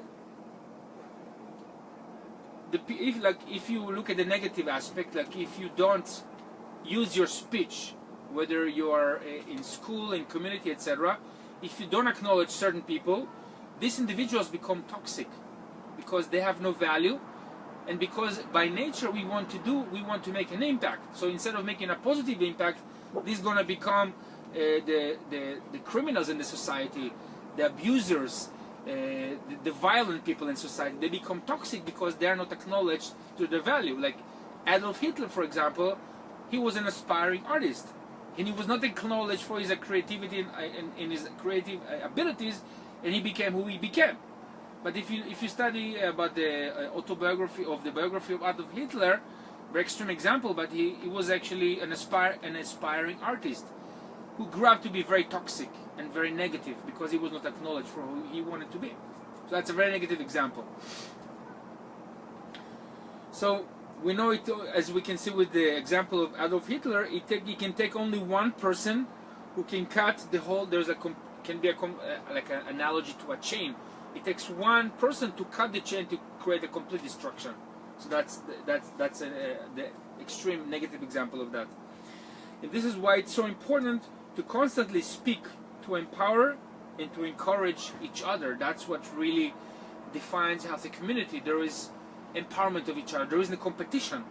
There is no making other people less than you, to humiliate them, to make them feel bad. You give feedback, you give criticism in a proper way, but from a point of constructive feedback, not to destroy other people, to humiliate them, because that will create toxicity in the society.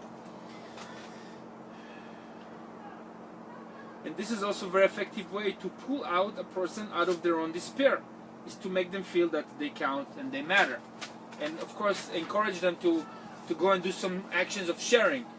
A lot of people can go outside of a vicious cycle of despair and depression if they are talked in a certain way to empower them, but also they're encouraged to be an outflow, to go do some actions. Like person can be in depression, you can tell them, after you talk to them, you make them feel a little bit better about themselves, then you encourage them to go and volunteer, and then they can get out of depression, because by the action that they do in the volunteer, whether they go to the animal shelter or the senior home, wherever they go, they start to do actions and they start to feel like they have value.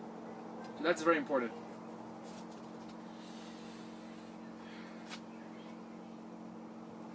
Now, let's see.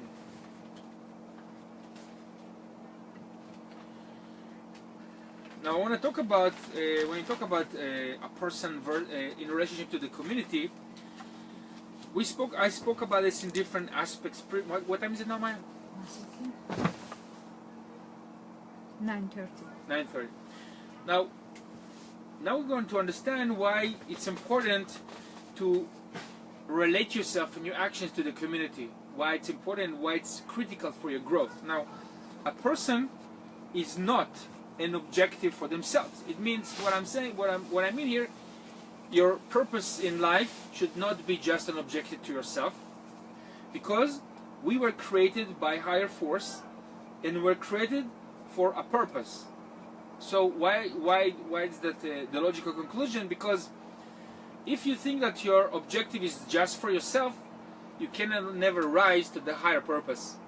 So the higher purpose implies that you have to go beyond yourself, or what you perceive as yourself. Does it make sense? Now, if a person doesn't serve the whole, it is like a body without a head. Now we're getting to the depth of why it's important to empower others, not because it looks good on your resume. It's not just because you get compliments by your peers, oh, you're such a good person, you know. It's critical for us to serve the whole, because it creates a higher awareness of your relationship to all there is. You cannot, you know, a lot of people, they say, oh, this person has such abilities, he was in a cave for 10 years, now he can melt metals by his eyes, or he can just heal you by looking at you. Like, these are wonderful attributes, but if these are not put into practice in relationship to the whole, into our family, into community, a city, a country, etc., there's a very likelihood that the person is actually going beyond being very selfish. So the rising above the self is what we call in Kabbalah is the relation between the individual to the whole. The individual Kabbalah is called a prat, is the fragmented self, the individual, and the whole, it means the klal. So now we're getting into the deeper discussion of the relationship between the individual in relationship to the whole. Now we know the individual, the fragmentation, it's artificial division for the purpose of unification. Does it make sense? Okay.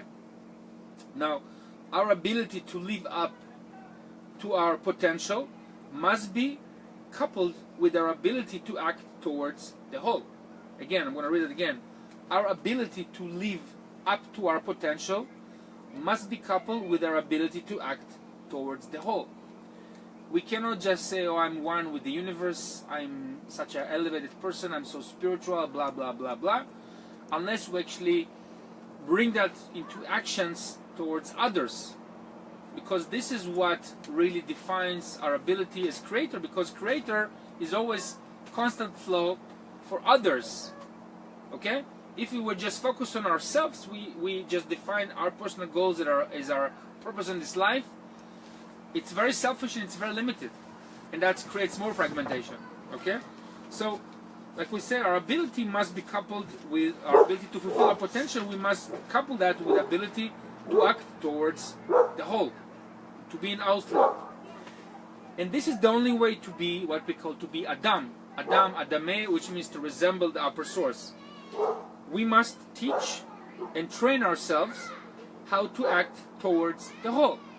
When we teach and we train ourselves how to act towards the whole, we actually bring into practice, into materialization, all the things that we learn here. And again, Kabbalah is not philosophy, it's not just ideology, it must be practical and must be applicable. So if you find value what I'm teaching in this class, and you can actually go in whatever your line of community, of your work, your service, you can bring it into materialization with this understanding. So that means this teaching has some value, which makes me very happy. If not, maybe we can watch the videos a little bit another couple of times to extract maybe something, even the minute thing that will be beneficial to you, because the whole point of what we learn here is to make it applicable, so your life can go better, or it can go one notch higher on the scale of goodness and also on the scale of influence. Does it make sense? Oh.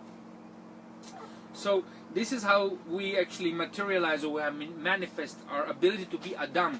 Adam is Adameh Elyon, resemble the higher source. And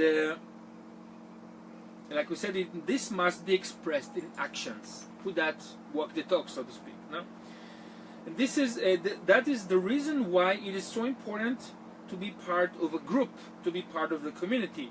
So we have the opportunity to act towards the whole, not live as separate individuals. That's why in Kabbalah we're so always emphasize so much the importance of being in a relationship, because the relationship is your opportunity to be in outflow for somebody else. Okay?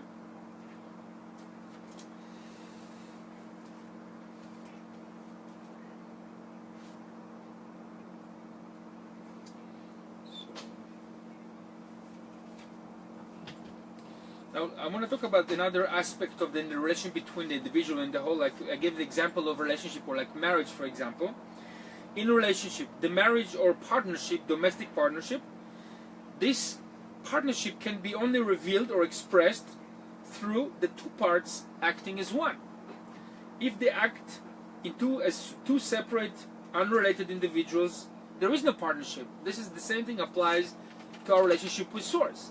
We must act in union Because if two people declare themselves to be domestic partners, or declare themselves to be a husband and a wife, or husband, a wife and a wife, whatever configuration, if there is no unity between the two, because this unity is what creates the relationship between the one to the whole. So honoring that that whole between these two parts, or if you have a family, all the members of the family, this is what creates the whole. So there is more likelihood that the person can express their ability to act towards the whole when they are in relationship, or they're in families, in communities, in groups, because that requires you to act towards others. Okay? And that same thing applies to our relationship with Source Creator. To leave it as one. And when we talk about one, the word one is very important word in Kabbalah, because the numerical value of one is, in Hebrew, is ahava, is echad, is one. So the love is the attribute of oneness between the two parts, or if there is family, there's more parts, but it creates unity. And that unity is coming into expression through the relationship of the individual towards the whole. Okay? And that's why the number is 13, it's not 12. Like we have 12 months of the year, but we have 13 because the 13 is the unity between all those two parts. Now, when we translate this term of the one versus the whole, our soul is called the whole. So we know that our soul forged by the endless, and that's what we call the klal. So our soul belongs to that realm of the whole. In our body, the physical body is called the individual. That's called the prat. So there might be situations in life that we might feel there's a separation between the body to the soul. And that's why we constantly want to create alignment, that even what we do with our body is aligned with our soul. Because some people say, oh, my body told me to do such and such, but certain actions can be in contradiction with the soul. But it also can be in union, can be in harmony with the soul. It depends on our awareness. That's why we talk about when we act in a selfish way, it's like a body without a head. So who's in charge, the body or the soul? Okay? And the attribute of the body is that the body wants to itself. Like when you want to eat, who wants to eat? The body. When you want to have sexual pleasure, who wants it? The body, right? And on the other hand, the soul desires the whole. So even physical relationship between a loving couple, when it's done with the right intention, you do that from a higher place, not just to satisfy the needs of the body. So their conclusion is even physical actions, when they're coupled with alignment with the soul, that's why the alignment is the economy of Israel, Yeshar El. So every physical action can be coupled or can be aligned with the higher thought. So it creates a completely new meaning, a completely new content to our physical experience when it's done with that mindset. Any questions so far online? No. So we spoke about that conflict at the beginning, the constant conflict between the physicality to the spirituality, between the soul and the body, etc. So this is the conflict that humanity lives in between the individual, the I, to the whole. Unfortunately, on a majority on our planet, there is that separation, and that creates conflict. That conflict creates diseases.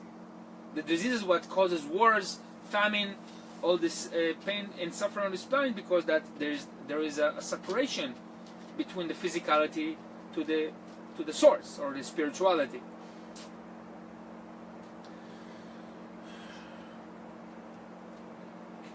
$15 more minutes. Okay. Now let's talk about the I.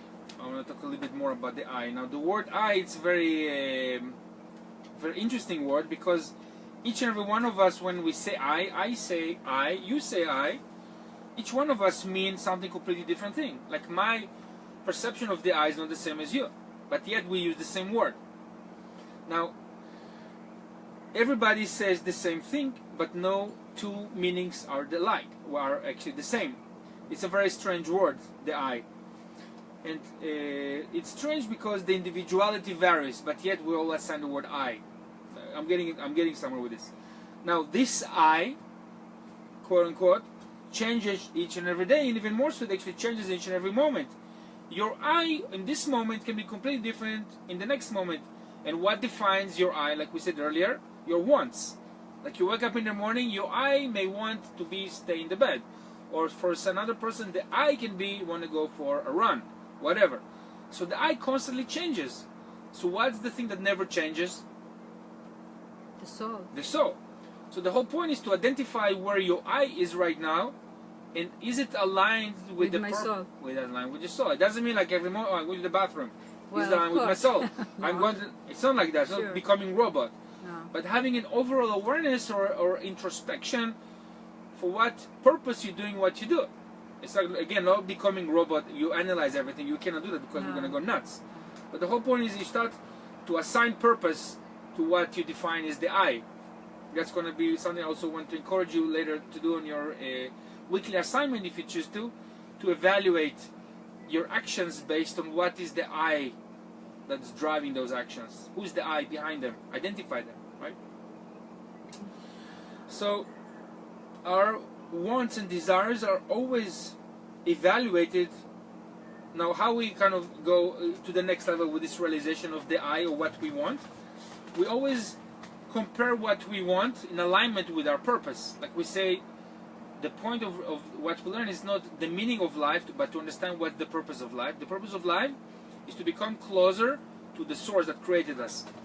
How we become closer? By awareness and actions. Okay? Now, I'll give you an example. Let's say you want to be rich. Your goal is to be very wealthy. So you won't move a finger unless this action serves your purpose to be rich. Like let's say you want to be a dancer. And somebody tells you, hey, I'm going to this eat all you can eat buffet, and you're going to go and you might eat some very toxic food, but you know that it's going to harm your ability to be a dancer or to be a healthy person. So you evaluate your actions compared to what's your purpose that you define to yourself, right? So if you want to be a musician, you will do certain actions that will be aligned with the purpose to be a great musician. You will practice, you will invest in buying certain musical instruments, you will study music, etc. So the same thing with we're understanding what your purpose is as Adam, as a human being. You evaluate your actions compared to your purpose. But if you don't know your purpose and you think that life is about finding a meaning, you are missing the purpose of why you've been created. But when the purpose of the Torah, or the guidance, or the instruction, to remind you for what purpose you've been created. So when you know your purpose, you start to understand, or have a better understanding of your actions. You start to become conscious of what you think, what you do, and what you say. Is that aligned with your purpose? So therefore, it is critical to know what are our goals in life. So goals, what the things we want to attain in life. Our goals should be geared towards one thing only. Our goals should be geared towards our purpose. Okay? Our purpose is defined by the source that created us. Like we said earlier, there is no free will in terms of who you are as a human being. The source that created you already imprinted in you the blueprint of endless possibilities. You have no free will in that regard. Okay? So you cannot change the fact that you were creating a blueprint of a human being, of Adam. You cannot. You have no free will in that regard. So we can only change, or we can choose the actions will bring us closer to our purpose. So, isn't that a wonderful realization? Because when you know what's your purpose, you start to choose actions from this realization that your purpose is very high. So then you're going to become very conscious, and you become very aware what is the environment you expose yourself to, what books you read, what shows you watch, what the mental environment you expose yourself to, because you understand from what place you're coming, but nevertheless you're in the field, the play field of physical reality, so you want to bring that into manifestation, but always manifestation with the realization of your purpose. I think it's a wonderful thing to kind of align ourselves with, you know? So let's have a little bit more Zohar and we can wrap up the class. Anybody have questions, comments, observations? No. Alright. Verse number 11. תחזה, היי מאן דאמר שבחה דחברי, דבנוי או דממוני, באי לברכה לי, ולהודעה עלי ברכן, מנהלן ממשה, דכתיב והנכם היום ככוכבי השמיים לרוב. לבטר מכתיב, השם אלוהי אבותיכם יוסף עליכם, ככם 1000 פעמים וגומר. תרן ברכן הבוא, חד אדוני אלוהי, אבותיכם וגומר. האחד, לבטר ויברך אתכם כאשר דיבר לכם, להודעה עלי הוא. ברכן על ברכן. Translation.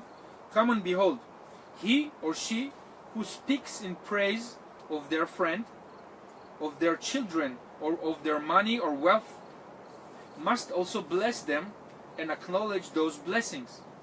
From where do we learn this? From Moshe, since it is written, behold, you are this day like the stars of heaven for multitude. And afterwards, what does he say? Hashem, the Elohim of your fathers, makes you 1,000 times many more than you are. There are two blessings here. One is the Hashem, the Elohim of your fathers, that is one. And the one following that is, and bless you, as he has promised you. He promised to acknowledge them and add blessings, benedictions upon those benedictions. It's a beautiful verse because this verse is about recognizing our blessings. Now, recognizing our blessings, now why we say Moshe? Moshe is a code name for our neshama. The word neshama means our soul. If we invest maybe a minute a day just to acknowledge the source that from which we're created, that occupies the physical body, what we call the neshama, the soul, when we maybe spend a little bit of time of trying to appreciate that source, it opens for us an incredible opportunity of a blessing into our lives. Because why? Appreciation is the vessel for blessing. When you appreciate something, when you count your blessing, you see your treasures. If you don't appreciate them, you see you have nothing. You have a desert. You have midbar. But if you see the blessings as an opportunity of the light force that even exists in the desert and what you can do with that, you are already a very blessed person.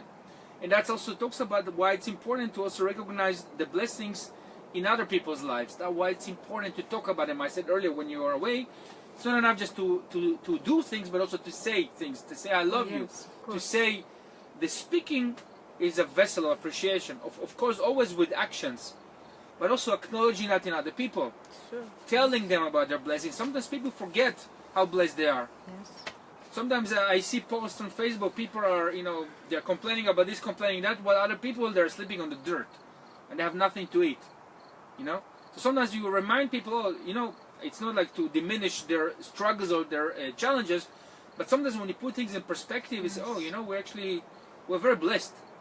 Like I think 50% or more of this planet, I think even 70%, they live on less than $1 a day. Crazy. It's insane. I mean, I think it's more than 70% live on this planet. They live on less than $1 a day.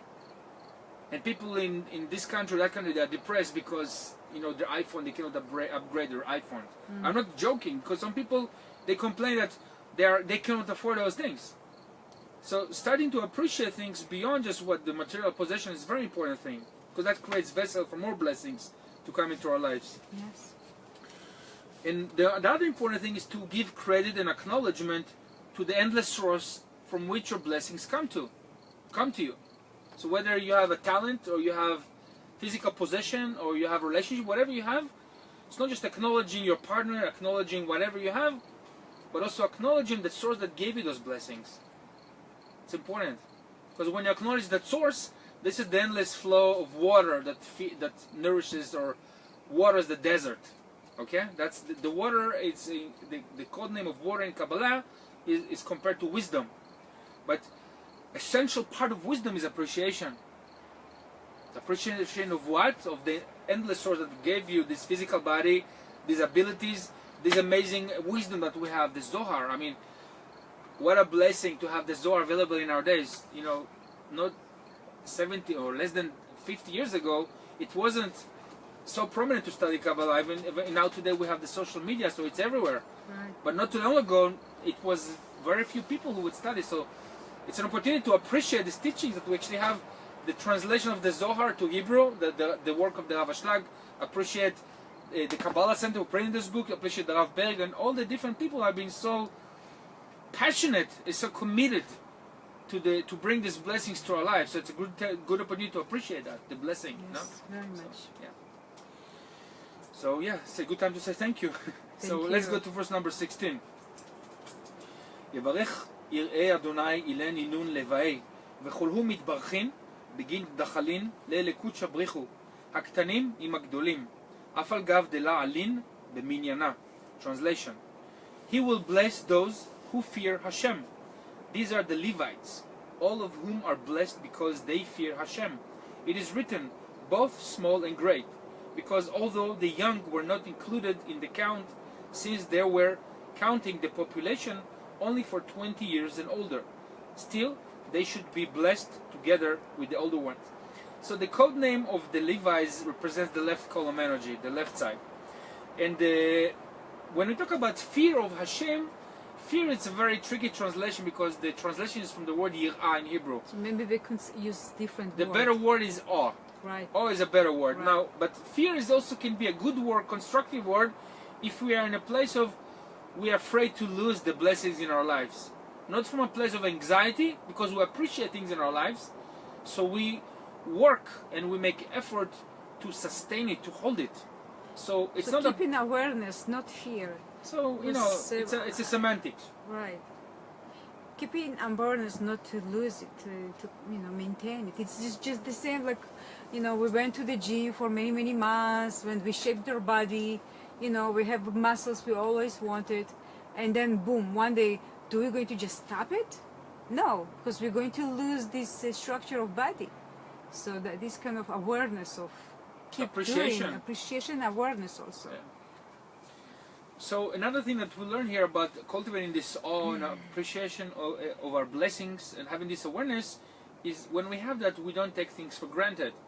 Because when things become a routine, like if you get used to if you live with a baker and every day you smell the cookies, you get used to that. So maybe one day you kind of become so used to that you stop appreciating that. And one day you go to a place where there is a very terrible smell, then you appreciate the smell of the cookies that you have every day. Well, believe me, I'm making chocolates more than 3 years, and each and every time the smell is wonderful. Yeah, I agree. Never. And the taste too. Never loses its magic. No. Absolutely. So another thing about this reality, it's a reminder that everything in this reality is on loan to us. We don't owe anything in this reality except our deeds. Like we gave the example of that wealthy Rockefeller that before he left this reality, he had billions of dollars, and then when he moved to this next level, how much did he take with him? Nothing. Nothing. So it's example. So accumulating things in this reality just because we want to have more, it's not the right mindset. If you use that to strengthen our relationship with the whole, to use it for the sake of helping others to do good things, enjoying ourselves, of course, absolutely. Right. But remember that everything in this reality is lent for us. It's on loan. 10 Okay? more minutes. 10 more minutes.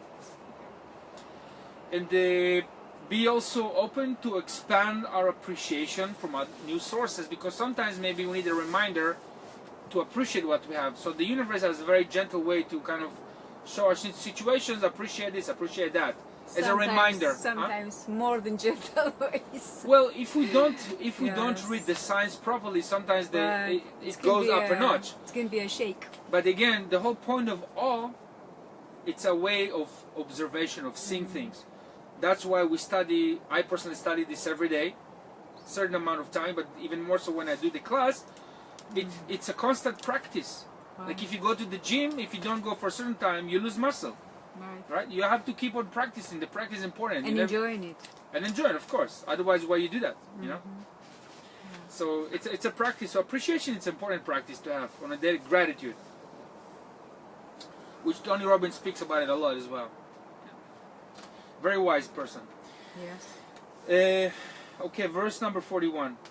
אמר רבי אלעזר, כתיב בידך הפקיד רוחי, פדית אותי השם אל אמת.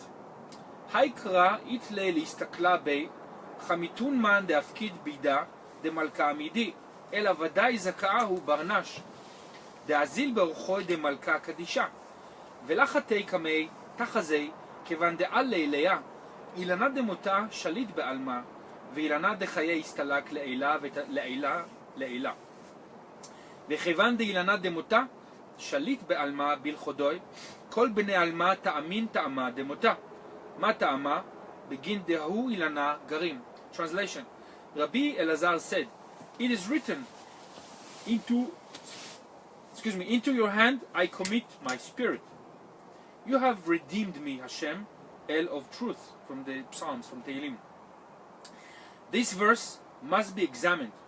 Have you ever seen someone who would deposit something in the hands of the king? Who is the Holy One, blessed be He? And he replies, therefore, most certainly, happy is the person that follows the ways of the Holy King and does not sin before him. Come and behold, as soon as night falls, the tree of death rules in the world, and the tree of life disappears high above. Then the tree of death is the sole ruler in the universe, and all the inhabitants of the world taste death. Since sleep is a 1/60th portion of death, 1 divided 60. What is the reason? Because this tree causes this. Malchut, physicality, that reigns alone, without Zeir Anpin, gives rise to this, since Malchut is called night. Now Malchut is called night, but also Malchut is the cogname of the desert, which means it's an empty shell without soul. That's why when we sleep, it talks about deposit, our soul, our essence that activates this physical machine, or this awareness leaves the body and only a minimum of it is left. That's why it's called 1/60th of a death, because most of us are dead. Just a little portion of our awareness remains with the body to maintain its activities. So we're almost like a dead person. And that essence, that soul, that energy goes to the deposit, to go back to the source that created it. And that's where we give report, and that's where we share, or that's where our souls gives the kind of the countdown of what our actions are in this physical reality. So as you can understand, nothing is hidden from the upper source. So we cannot hide. We can maybe convince ourselves that what we do in secrecy, nobody knows. But trust me, it's not secret. It's not secret. So just be aware that the more awareness we have, so then we want to do good thing in this reality, because this is our nature. So you don't want to veer away, otherwise it causes more death in this reality.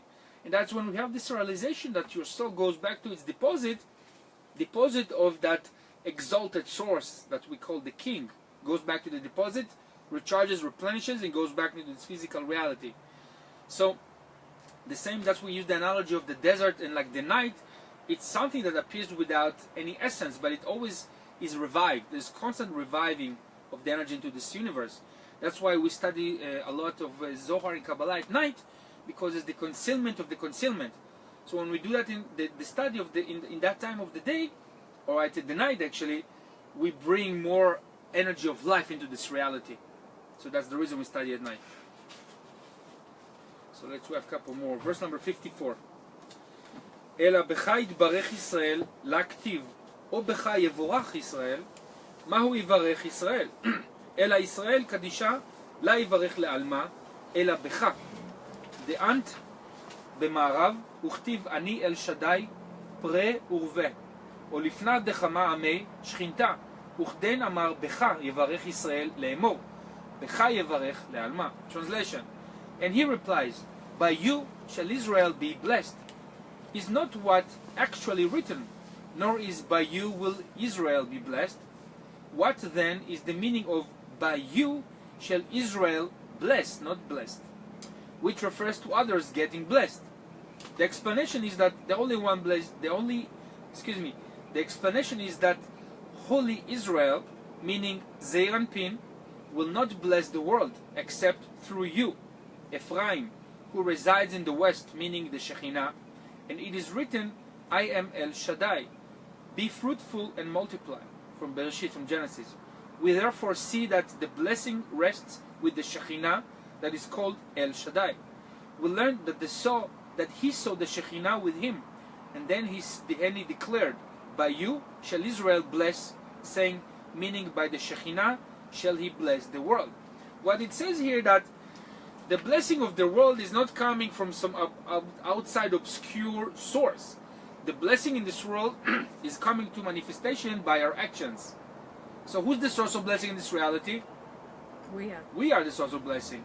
So we receive the blessing by the merit of the soul that occupies this physical vessel, but the blessing, the actual blessing in this reality is happening by our actions. That's why I use the word, the code name of Israel, again, I say that many times, it's not about people who are living in Israel. It means aligned with source.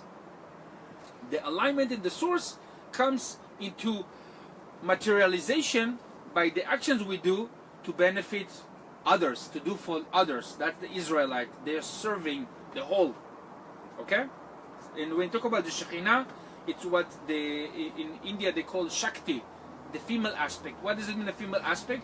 It's the vessel that holds the light. The female, it represents the head, the vessel that holds that awareness of divine source and bring that into materialization. It's not just about stating, oh, I'm sending you light, I'm sending you good things. Actually, you're doing something about it too. Very important. Because we live a lot in the culture of, I'm sending you things, but nothing is done actually.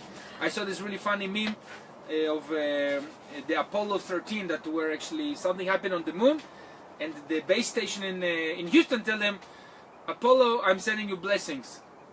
You know, and they're like about to lose oxygen or something like that. But it's not enough. It's funny, but it's because they actually saying we have nothing to do but just sending you blessings. We can't maybe do in that else. case there was nothing to do, but there's always something that can be done. Maybe there's something. But what I'm saying is there is actions that we can do in this reality, and very often people are kind of. It's very easy for them to send, you know, put hearts and flowers. I'm sending you blessings, but they don't really. They do that because it looks very cool to send somebody's blessings, and it's nice to send blessings. No, yeah, But maybe there's more. I'm saying that maybe there's more we can do. Because Sure. let's say somebody is in distress in another country, in another state, and you say, you know, I'm far away. What can I do? I can only send the blessings. But maybe you can actually contact somebody who lives in their area, and they can do something for them. You can do something more than just sending blessings. It's nice, but it's not enough. That's what I'm saying. Because a lot of people are kind of.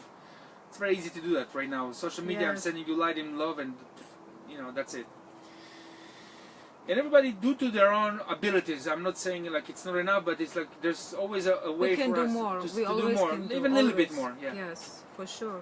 Okay, verse number 67. אל הרזה הילאה הוא, גניז בן חבריה, בשעתה דליליה על אילנה תתאה דתליה בימותה, פריש ענפוי ומחסיה לחולה, ועד התחשך, וכל בני עלמה תאמין טעמה דמותה, ואקדים ברנש ויהיב לי פיקדונה דנפשי, ואפקיד בידי בפיקדונה, ובגין דנטילון בפיקדונה, תו פיקדונה למערי בשעתה דעתי צפרה, כד עתי צפרה ותו לגבי פיקדוני, באי לברכה לי לקודשא בריחו דאיהו מהימנה הילאה. Now it kind of continues what we spoke about, the deposit of the soul. He answers, it is because it is a supreme mystery concealed among the friends. During the time night falls, the lower tree on which death depends, which is malchut or physicality, from the judgment aspect, the left column, spreads its branches and covers everything. Therefore, it becomes dark, and all the inhabitants of the world taste the taste of death. And man or person or human hastens to give the deposit of his soul and deposit it as a pledge on its hand for the night time, so it would be returned at daybreak. And since it took the soul as a deposit, the deposit returns to its owner when morning comes. When morning arrives and the pledge is returned to him or her, they are required to bless the Holy One, blessed be He, who is the highest trustee. So this verse is actually, it's kind of when we wake up in the morning, it's a reminder that the fact that we woke up, don't take it for granted. It means Source returning the deposit so you can actually come back into the physical awareness, because Source trusts you that you're a good investment in this reality. Some people go to sleep, they don't wake up. So don't take that for granted. And the fact that you wake up in the morning, we have a blessing, we say in the morning, Modeani lefanecha, etc., is the first thing you say when you open your eyes, because wow, my soul returned to the body. I'm back in the matrix, and I'm back to do some work. I'm so grateful. What a privilege. So it's a very important, whatever culture you are, to start your waking with this appreciation and a blessing. So with this, I would like to conclude our class today. And Mission statement. Mission and I would like to say briefly our mission statement with the teaching of the Zohar. The purpose of spreading this wisdom, this profound wisdom, is because the purpose of the Zohar is to remove pain and suffering from the world. And when we say remove pain and suffering from the world, we don't mean only for humans, but our personal, the Mount Shasta Zohar purpose is to also remove the pain and suffering of non-humans, and I'm specific about animals. And for that purpose, I would like to encourage each and every one of you, if you're not on this path yet, to consider the path of compassion to animals, because their pain and suffering is equal to the humans. And that means not consuming. Not consuming animal products, no dairy, not vegetarian, because even when you consume dairy, you're actually taking away the milk that mother produces for her babies. Right. And I want to refer to sources that actually explain to you. So there's tons of references online that would show you why dairy is like consuming the same thing like consuming meat. It's causing the same pain and suffering to animals. So I would really hope that this teaching not only illuminates you with wisdom and inspiration, but also will empower you to live the path of compassion and to abstain from harming animals and abstain from consuming all animal products for the sake of removing pain and suffering to this planet. Yeah, and when we can be free only when we set free other beings. Yeah, and so that's our mission. That's how we walk in the talk, by practicing compassion in this reality and allowing other sentient beings to also to enjoy this reality just the way we enjoy, and to exercise our free will as human beings to let them live just the way we want to live.